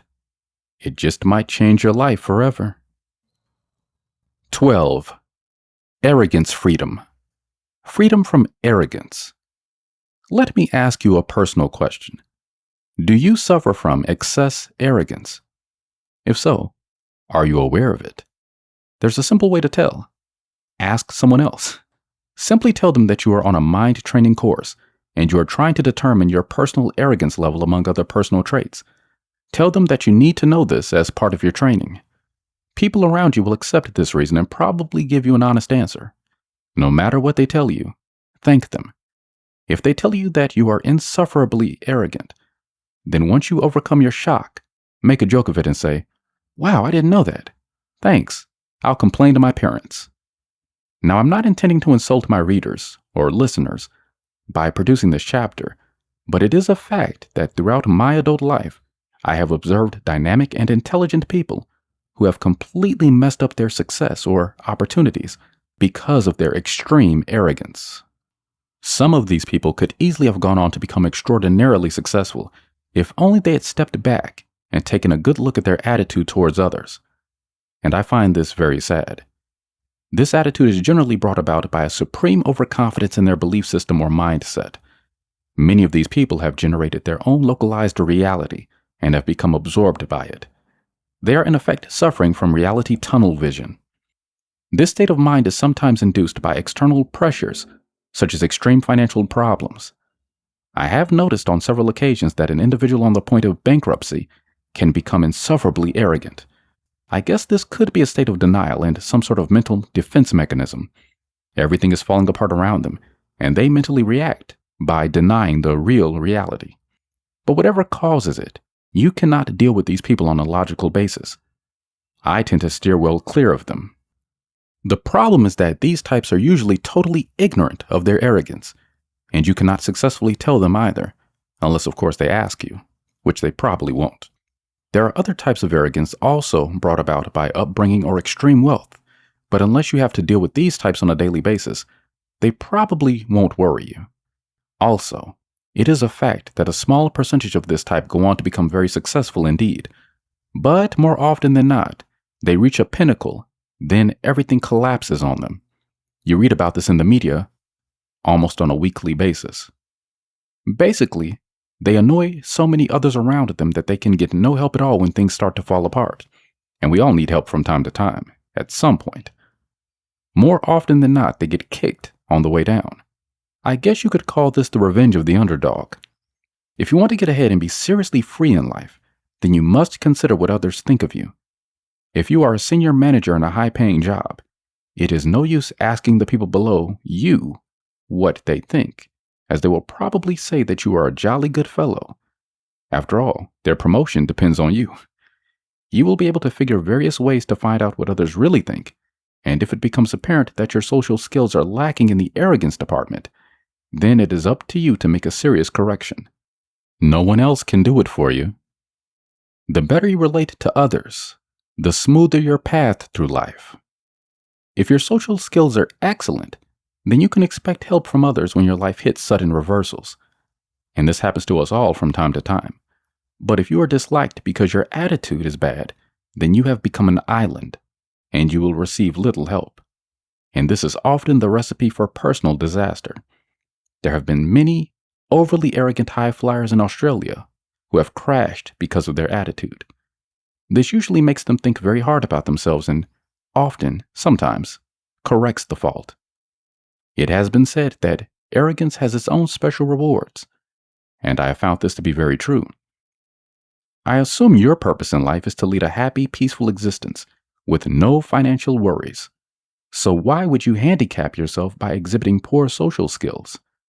The trick is to remove the handicaps, which are what this book is all about. Arrogance can become a habit. You need to remove this bad habit, if you have it, if you wish to experience true freedom. Often, extremely arrogant individuals are brought down to earth with a resounding thud. Please adjust your life so that you are not one of them.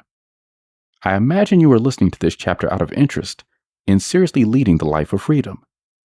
If you have detected this fault in yourself, you are now in the position of being able to fully identify and correct it.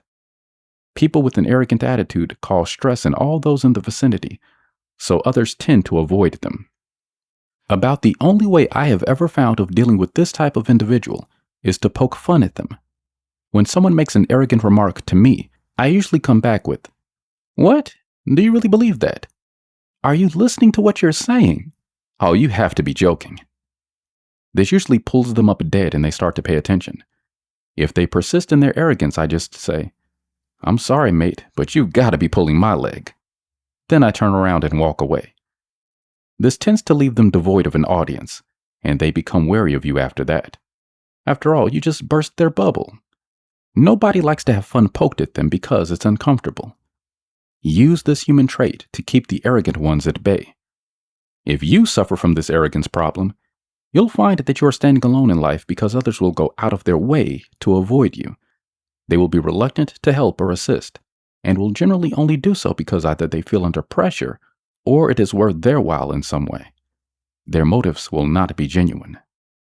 The world is full of interesting people with good social skills, so why punish yourself by becoming involved with the intolerable ones? Remember, the choice is yours. Once again, it's all on you. 13. Ego freedom. It is a fact that our ego likes to be in control. It fires up our emotions and tries to run our lives. and often it causes us massive problems. All of us have an ego, which tends to guide our daily activities. The problems occur when an individual lets their ego take total control, which causes them to make unsound and sometimes ridiculous decisions. You are familiar, I hope, with the term ego tripper. This refers to the individuals whose giant ego is apparent to all except themselves. This is sometimes tied in with excessive arrogance, and often the two go hand in hand. The ego tripper is often highly opinionated and believes they are an expert on any subject currently being discussed. The ego trippers treat others' opinions with disdain because they know everything already. Where do you personally stand in this matter? Have you recently been accused of having a large ego?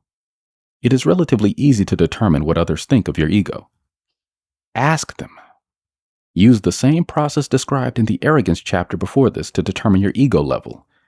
If you suspect that your ego is getting you into trouble, then do something about it. Ask yourself, do I listen to others? Really listen? Or do I tend to force my opinions down their throats? The answer here is to spend more time listening and less time talking. The point is, you obviously desire a peaceful and successful life as you are listening to this book, but this is not likely to happen if your ego is getting in the way. Nobody likes a loudmouthed ego tripper. The average person tends to avoid them and seeks more acceptable company. I constantly run into this type and generally ignore them, as I have no interest in listening to their half-baked opinions or over-exaggerated descriptions of their current successes and conquests. It is important to bring your ego under control if you feel you have a problem, because life will become much easier when you relate better to others, and they will relate better to you. Your freedom in life is inextricably linked to all the individuals who make up your current group of contacts. If you fit in well, you are more likely to succeed and generate a fulfilling lifestyle. The name of the game is a peaceful, serene lifestyle, free of financial and other worries. I assume that's what you're aiming for, and it is easily within your grasp. All you have to do is remove the hurdles that are preventing this from happening. You are now aware of all the main hurdles that might be restricting your progress, so it is up to you to act so that you can generate whatever it is you really want in life. This life is not a practice run, remember, so you may as well make the best of it. I am well aware that some of my listeners will suffer from excessive inertia and possibly never get around to doing anything to improve themselves. But this is your choice, not mine. All I can do, all I'm going to do, and all I have been doing here is providing you the tools. It is up to you to use them. I have used these very same tools in the latter part of my adult life, so I know they work. In fact, they have worked so well that I now feel totally free. I seriously wish I had been able to read this material when I was 25, but in those ancient, far-off days, nobody else was writing about it.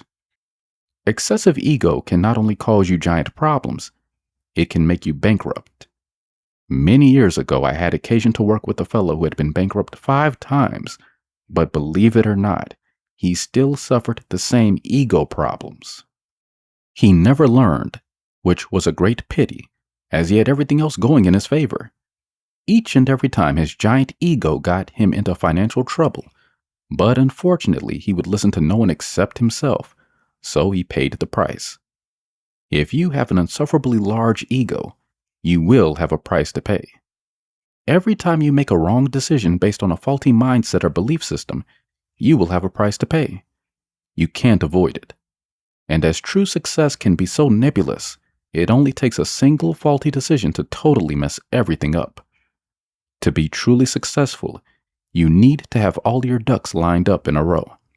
One single duck out of position will blow it all for you. Trust me, I've been there. I know what I'm talking about. What I'm trying to do here is to impart my hard-won experience to you and save you the trouble I went through. And I sincerely hope it's working. The strange thing is we are not born with a large ego. It seems to develop as we grow older, and it can feed on itself. An egotistical person who is starting to enjoy considerable success often goes on to become super egotistical as he believes his attitude is what is making him successful. That is, he or she subconsciously believes that they have found the formula, until things start to fall apart and eventually crash. Most people who experience this accept it as a wake-up call and modify their belief system. But an unfortunate number simply don't get it and carry on in the same destructive manner. What can you do if you come across one of these people? Well, the first thing you should ask yourself is, am I like them? If not, then you become aware that your ego is relatively normal. You are more or less using them as a barometer of your own mindset. It's sometimes quite a useful experience to listen closely to how these people carry on and resolve to never rave on the way they do. I guess it makes you aware. Some years ago, a friend and I were at a function, and nearby was a group of people standing in a circle, listening to this egotistical character who was speaking in an overly loud voice so that everyone could hear him. My friend became somewhat annoyed and walked over to the circle. When he got close to them, he pointed to this fellow's pants and said, "Do you realize that your fly is open?" Then he turned around and hastily walked back to where I was. The poor guy quickly checked the front of his pants and looked puzzled for a few seconds before he realized that he was the butt of a joke. After that, he kept his voice down and occasionally gave us funny looks. Poke fun at ego trippers and arrogant people. It pulls them right back into line. I hope this material has given you something to think about. It explains what can happen to high ego individuals and the pitfalls they can face. Become aware of this type of person and listen to their conversation briefly. Then, determine to never be like them. It will probably save you a ton of grief. 14. Procrastination freedom. I thought about writing this chapter. Then I put it off for a while. Then I thought maybe I'll start it tomorrow. But I didn't. So now I've decided to finally start. It's called procrastination. I couldn't get into gear because of my inherent inertia. Well, it didn't actually happen that way, but I thought it might grab your attention. Does the above scenario ring a bell with you? If so, congrats. You're suffering from the same inertia and procrastination problems that more than 80% of all your friends and contacts probably suffer from. The trick now is how to break this slack inertia habit and actually get things done. Fortunately, it's not too hard. You can become seriously annoyed when a friend or workmate promises to do something for you in a specific time frame and then not get around to it. Their inbuilt inertia prevents them from actually doing something. They have good intentions, but it just doesn't happen. Intentions and actual actions just don't coincide here. If you've ever joined some sort of social club, you might have noticed that out of all the members there, only a few actually get things organized. These are the movers and shakers. Most of the club members belong because it is all laid out for them. Everything is organized. They have to do nothing except actually turn up, and some of them don't even bother to do that.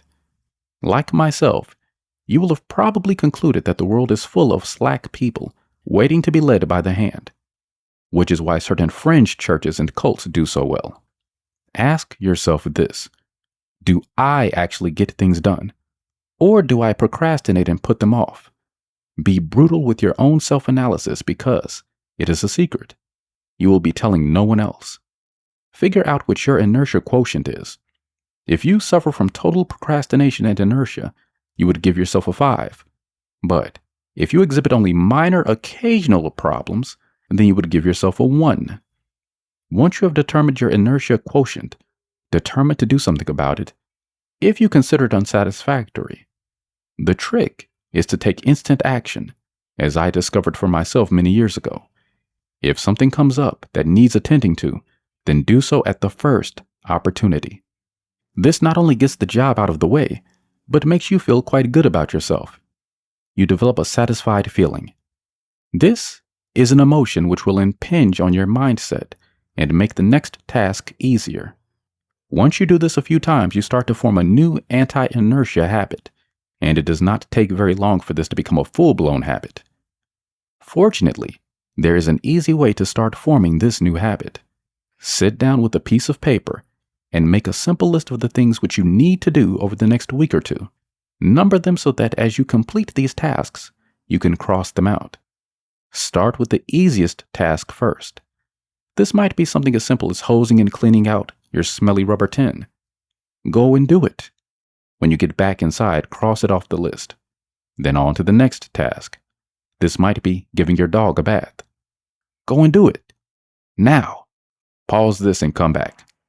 Then, when you finish, cross it off the list. You might be totally amazed to find that you have successfully crossed off all the items off your list within a couple of days. Stuff you have been thinking about doing for the past 2 weeks has suddenly been completed. And trust me, you're going to feel very good about yourself. A feeling of personal satisfaction. The secret to this achievement is in writing it down. You have made a visible written list that will annoy you if you don't complete it. A verbal or mental list will not have this impact. So, write it down. Start with 2 to 3 simple aims per day. That is all you need to break the procrastination habit. After a week or so of following this process, you will probably feel quite pleased with yourself. And so you should. You have started to overcome your inertia. Within a month of starting your first list, you will have completely broken your procrastination habit, and life will start to become easier. A lot of people who become involved in a situation that requires them to make a choice simply freeze up and cannot make a decision. They mentally stutter and waffle and annoy everyone around them with their indecisiveness. You have all met this type of person at some point in your life, and you will recall how frustrating they are to deal with. They will often delay a decision until the whole deal falls apart around their ears. And then, of course, they will blame everybody except themselves. I am personally very cautious around this type of person and tend to avoid them unless absolutely necessary. This inertia is especially apparent when people are buying or selling real estate. I was involved with a property company at one point and dealt with buyers and sellers on a daily basis for a year or so. Talk about frustrating. On many occasions, I felt like tearing my hair out. People would simply not make a decision. Then, when another person came in and successfully signed a contract, while the original party were still flopping about, they often became quite abusive and upset because I had sold their property to someone else. No wonder I gave it all up after a year when I woke up to the fact that I was trying to satisfy individuals who had clearly invented the concept of inertia. If you conclude that you suffer from this problem, please do something about it. Life will be much easier for yourself and all those you come into contact with. When you first start this anti-inertia program, pick your simplest tasks first, because once you complete them quickly, it will give you more confidence and motivation. Then you can proceed to the more difficult tasks, perhaps the ones you have been putting off for months. And finally, you will probably face up to a serious task that has been causing you concern possibly for a year or more. By this time, you will be in a position to handle it because you will have the runs on the board. If you try to tackle this more serious concern first, the chances are you will not be decisive enough to complete it satisfactorily. By following this simple process, you will build up your decisiveness quotient to the point where you can basically deal with any problem thrown at you, which is a great position to be in, as life tends to throw the most unexpected things at you with no warning. The big trick in getting started, as I mentioned before, is to write down what it is you want to achieve. Then, as you proceed to cross items off the list, you have visible evidence of your success. This is a vitally important psychological factor in breaking an old habit and developing a new one. The big problem is that people become settled in their own comfort zone, and to do something slightly different means they have to overcome their static inertia. For some people, this is not an easy step to take. It involves energy and a forward plan. The process given here will enable you to take that first step. It may feel a little uncomfortable to begin with, but give it a go, and you will quickly adapt. So if you are not happy with your own personal inertia level at the moment, what are you going to do about it? Make a decision and act. Not tomorrow or the next day, but now. 15. Conformity freedom. Freedom from conformity, which is following the herd. Like New Zealand sheep. One panics and runs away and the others follow blindly. Unfortunately, this is also a human trait. We want to be led. We want to follow. It saves us having to think about things for ourselves or making decisions for ourselves. It's a comfortable feeling. After all, the leader must know where he's taking us, right? No, probably not. He is often as clueless as the rest of the herd. It is a fact that we are taught to conform right from our early school days. The nonconformists were treated as oddities. They were the troublemakers and we were advised to steer clear of them. So we were encouraged to be and act the same as others. So we didn't stand out. We became conformists because it felt safe and everyone else was doing it. The nonconformists took a different direction in life. They became the movers and shakers and the entrepreneurs in our society, often because they didn't pay much attention to the rules that the rest of us lived by, and they drove our business sector to the success it is today. Many fell by the wayside while attempting this, but they picked themselves up, dusted themselves off, and went at it all over again. Long live the nonconformists. Without them, we would have a very mundane and boring society. It is a sad fact that better than 90% of our society go out of their way to conform, and special interest organizations like church groups are often compelled to conform even more closely to what their leaders consider normal behavior and attitude. If you're working for a boss in an organization, you are expected to conform to the company policy, which might tell you how long you can grow your hair or what colors of lip gloss are unacceptable. This might annoy you, but you are forced to accept these rulings, and the larger the company you work for, the harder you are likely to have to conform. Specialist organizations such as airlines expect a very high degree of conformity for safety reasons. All the pilots I've talked to recently are disgusted with this increasing conformity. I fly a helicopter, so I mix in with a lot of pilots. As far as they are concerned, the flying side is just fine. It's all the auxiliary bull dust, to put it nicely, that they have to put up with, that encourages many to leave the industry altogether. But this is what society expects of us. So how do we break away from all this without upsetting too many people? Well, we could dye our hair orange and wear a ring in our nose, as many young radicals do, but this is probably not your scene. These people are expressing their independence and nonconformity, and good luck to them. The interesting thing is that almost without exception, they grow out of it eventually and become standard, average, boring, and everyday conformists like the rest of us.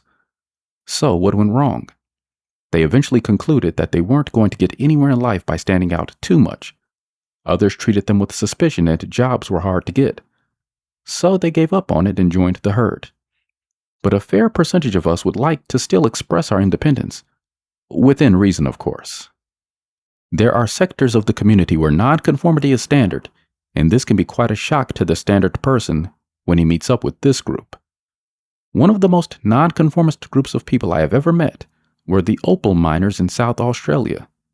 These people were different, even to me, and I fell in love with the scene to the extent that I became a part-time opal miner for 2 years.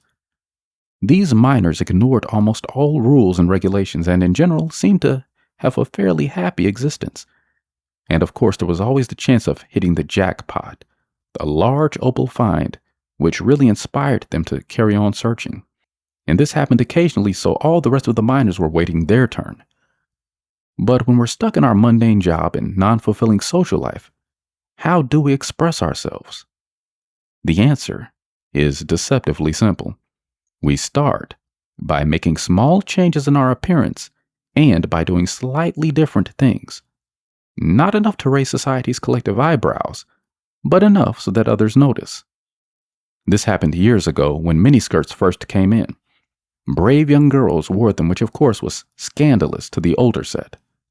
I can remember this happening in an electronics factory I owned in those days. 3 of the younger female staff arrived on a Monday morning wearing these miniskirts.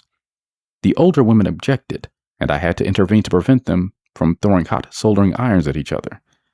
Eventually, the older lady settled down and accepted the situation. Of course, if I'm being honest, being a 30-year-old male at the time, I considered it added color to the factory floor. Now, I'm not suggesting you ladies do something as radical as this, but you can make small changes which others will notice and eventually accept. Maybe change your hairstyle or coloring or wear clothes that you normally wouldn't consider. Make yourself look different and possibly act a little differently. The reason for this is that you will be making a statement. Admittedly a mild one, but you will feel good about expressing your independence. You will be stepping slightly outside normal conformity. No doubt, you will be able to think of dozens of ways to modify your conformity level. And for the guys, you can do a similar thing. Wear different clothes. Do something with your hair. Pop an earring in your ear, if you're not against that. If anyone asks, tell them it's a newfangled hearing aid. How can you determine how effective this new form of expression is? Simple. When you're traveling home at night on the bus or train and other passengers give you weird looks, you'll know you're on a winning path.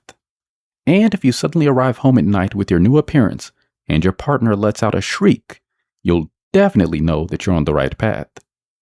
All you are doing is expressing a small degree of nonconformity that is fairly harmless, but it makes you feel good. And this is the most important thing. You are breaking the mold. You will feel an inner contentment, a bit of a buzz, and you will certainly feel happier than you were before. A small tune-up like this can do wonders to your psychology. If you're a quiet stay-at-home type, then break out for a week or two and go out. Go out for dinner or attend a party or whatever gets you outside your house several times in a row. Anything to break the mundane boredom of conforming. It will wake you up and bring a little excitement into your life. Extreme conformity causes mental paralysis. Individuals suffering from this condition are totally incapable of branching out and doing something different.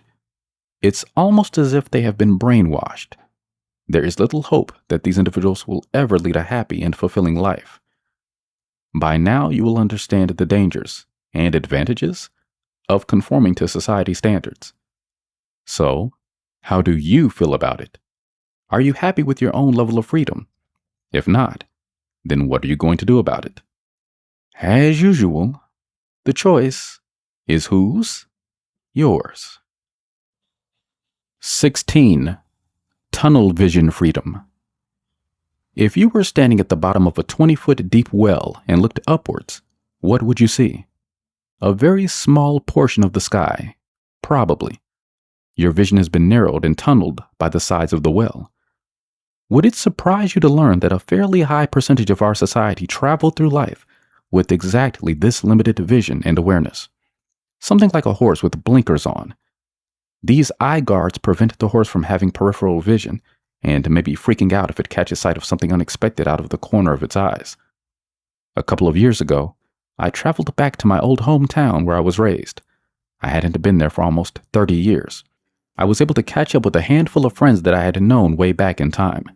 And with one exception, they were either working at the same job they worked at when I knew them, or they had retired.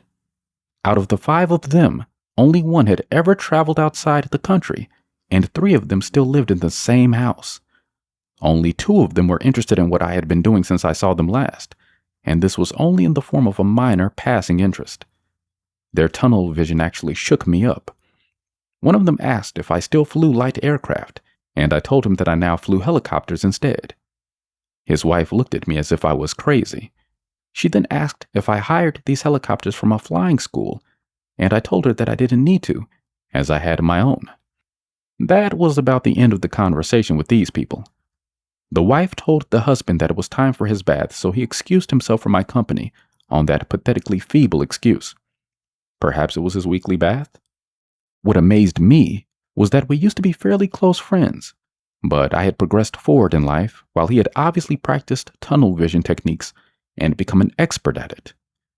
As I drove away feeling quite disturbed, I couldn't help but recall the words of that very touching Ralph Stanley song, Rank Strangers, where a man had visited his hometown after an absence of many years and found everyone there to be a rank stranger.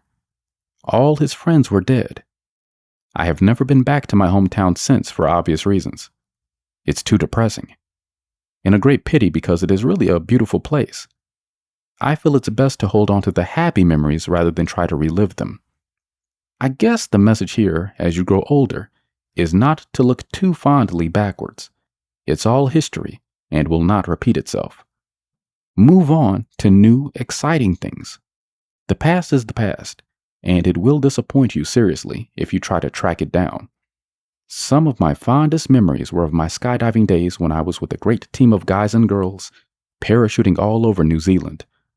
I often wonder what happened to these people, as we were all very close then. But I've had to give up on this burst of nostalgia, as it does me no good at all. In fact, I find it sad to think about, realizing it will never happen again and can never be recaptured. This is the exact opposite of tunnel vision, of course, which is why I told you this story. I've drawn a comparison between those who do things and those who don't. The younger people today have far greater opportunities and really have the world at their fingertips, if they realize it. There is no need for the younger crowd to get involved with tunnel vision because there is so much new information being fired at them from all directions that they are kept mentally stretched. But then again, I've noticed a small percentage who are obviously heading down the blinkered track of the previous generation. So sad. If you feel that you have been mentally restricting yourself, then there is a simple way to break out of it. Try doing a few simple things that you wouldn't normally do. For example, when you put the trash can out at the gate at night, instead of turning around and walking back inside, carry on walking to the end of your street, then walk back.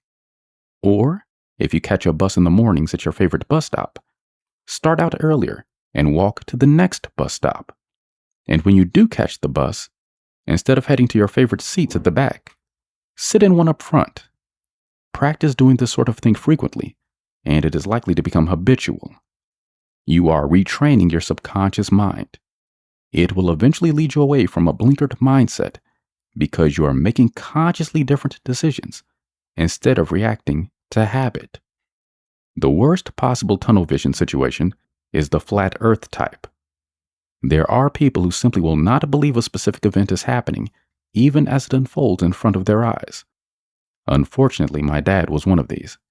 He simply refused to believe that man could ever land on the moon. And when it finally happened, he went strangely quiet for a few days. It must have been a heck of a shock to his belief system. Tunnel vision will destroy any creativity you were born with. Of course, there are exceptions, rare ones, where a person suffering from serious tunnel vision might become a famous artist or something. But that's the exception, not the rule. Tunnel vision, or mental myopia, is not usually an inherent human trait. Young children do not exhibit this trait. It appears as we grow older. It is not forced on us by others, but evolves over time due to our lazy mindset. It basically is the result of us refusing over a long period of time to do anything outside of our personal comfort zone. We stay within our comfort zone and slowly but surely stagnate mentally. A lot of people start out with good intentions, but then deteriorate to a stagnant state, often encouraged by the company they keep. What are your friends and social groups like? Your family? Would they fit into the above category? If so, do you have the mental energy to make changes? If you suddenly recognize that your mindset has become very narrow, then does this worry you? Or are you prepared to leave the situation alone and sink deeper in? A person suffering from this mental myopia is one of the hardest people to change. In fact, I don't bother to try and help because it is not worth the effort. The desire to change must come from within. You cannot easily install this desire in others, except maybe under hypnosis. I have experienced this condition so often in others during my life, such as in my hometown visit, that I simply use it as a comparison to what I have achieved compared to what I might have become. I know this sounds rather harsh and maybe even judgmental, but when you have spent your life doing things, while most others have done basically nothing, then the comparison automatically draws your attention. You cannot help but dwell on it. The problem is that this mental myopia creeps up on people, and they do not notice it happening. It is only when you suddenly come back in contact with these individuals after an extended period of time that their mind state impacts you. And if you bother to mention it to them, you will get all sorts of pathetic excuses. One thing is for certain, they would rather not discuss it. This attitude is likely to leave you shaking your head. It's quite possible that younger readers, or listeners, might not relate too well to this chapter because most of them will not have had hands-on experience with the mental myopia set. Hopefully. But I would suggest you look closely around you and see if you can detect early signs of this among the people you come into contact with. These are the people you will probably need to avoid because they will do nothing for your mindset or lifestyle. They will simply, over time, drag you down to their level of mediocrity. Life has too many hurdles ahead to disadvantage yourself by increasing the height of the hurdles, either intentionally or unintentionally. You create your own future, so you need every possible advantage in your nebulous path through life. The only time tunnel vision is of any use is when you need to intently focus on some activity you are engaged in. For this, you will probably need total concentration and dedicated focus. The mind power people use this intense concentration and focus in some of their mental activities as well. So it does have its uses. Please use tunnel vision properly so that you make life easier for yourself. 17. End of an era of freedom. Visualize this. For the past 10 years, you have been going about your daily business with little friction at home or at work. You feel comfortable because you are working inside your comfort zone. You are not especially stressed, and in general, life is good. This one particular night, you are waiting for your wife or husband to arrive home, as you had both planned to visit a new local restaurant. There's a knock on the door, so you answer it in a happy frame of mind. There are 2 policemen standing there.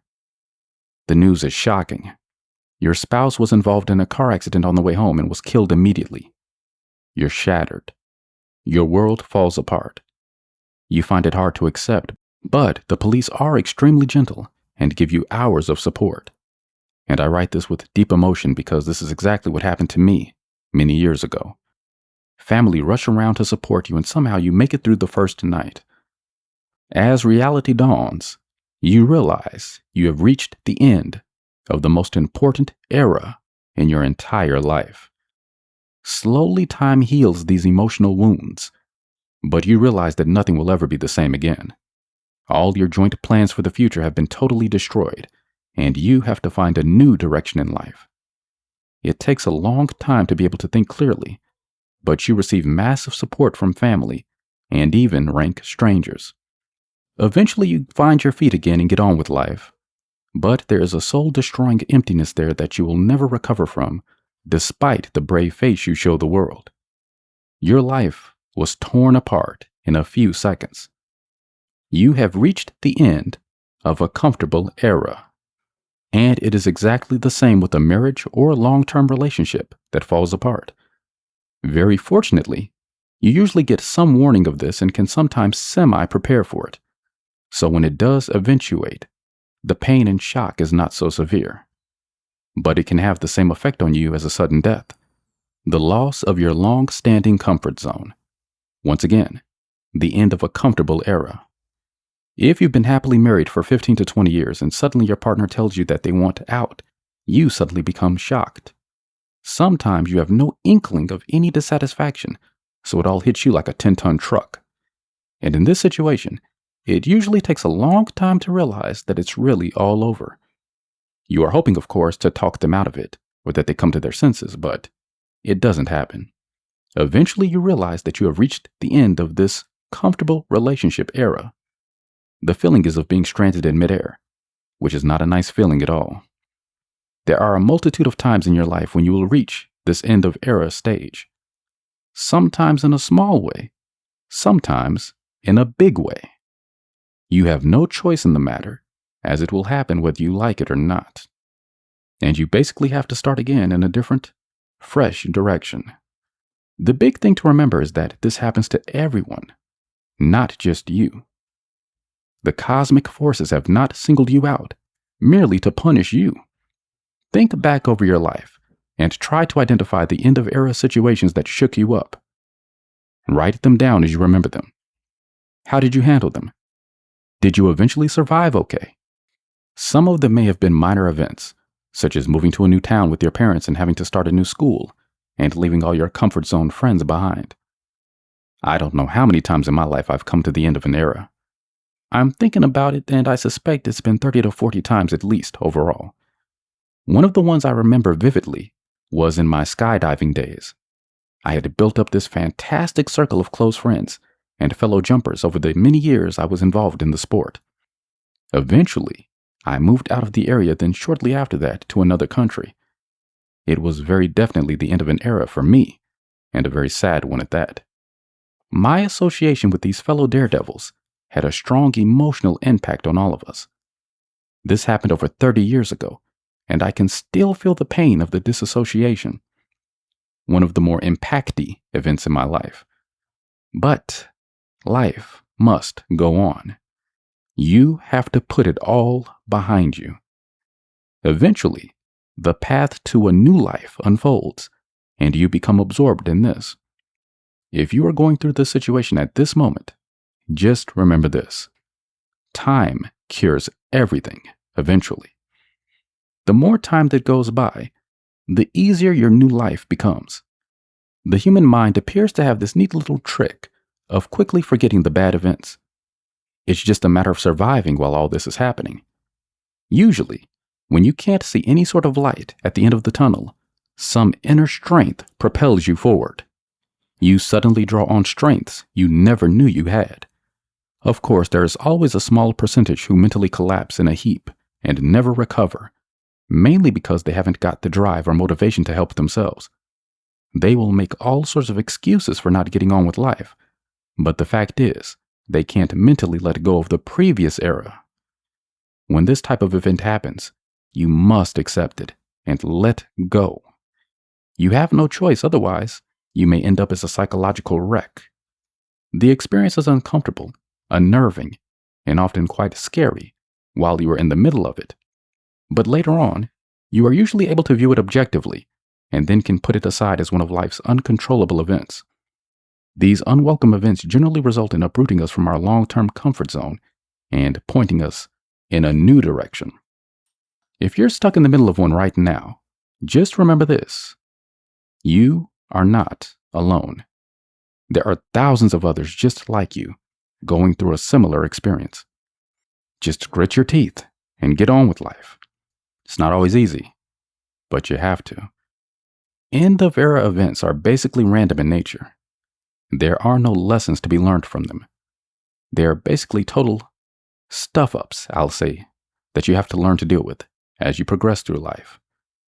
When you were born, there were absolutely no guarantees that you would live a happy, fulfilling existence. You take your chances the same as everyone else. Some people handle life's problems better than others. Now, having listened to this book, I sincerely hope you are one of them. 18. Summary.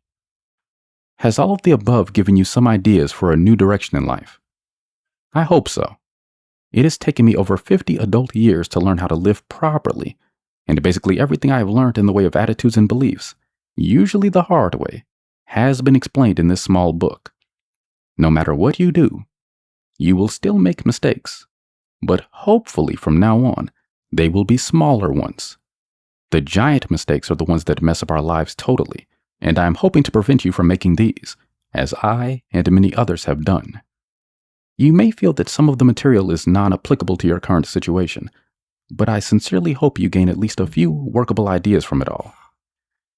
It has been said that an old head cannot suddenly impart knowledge and wisdom to a new head, but I can do my darndest to try.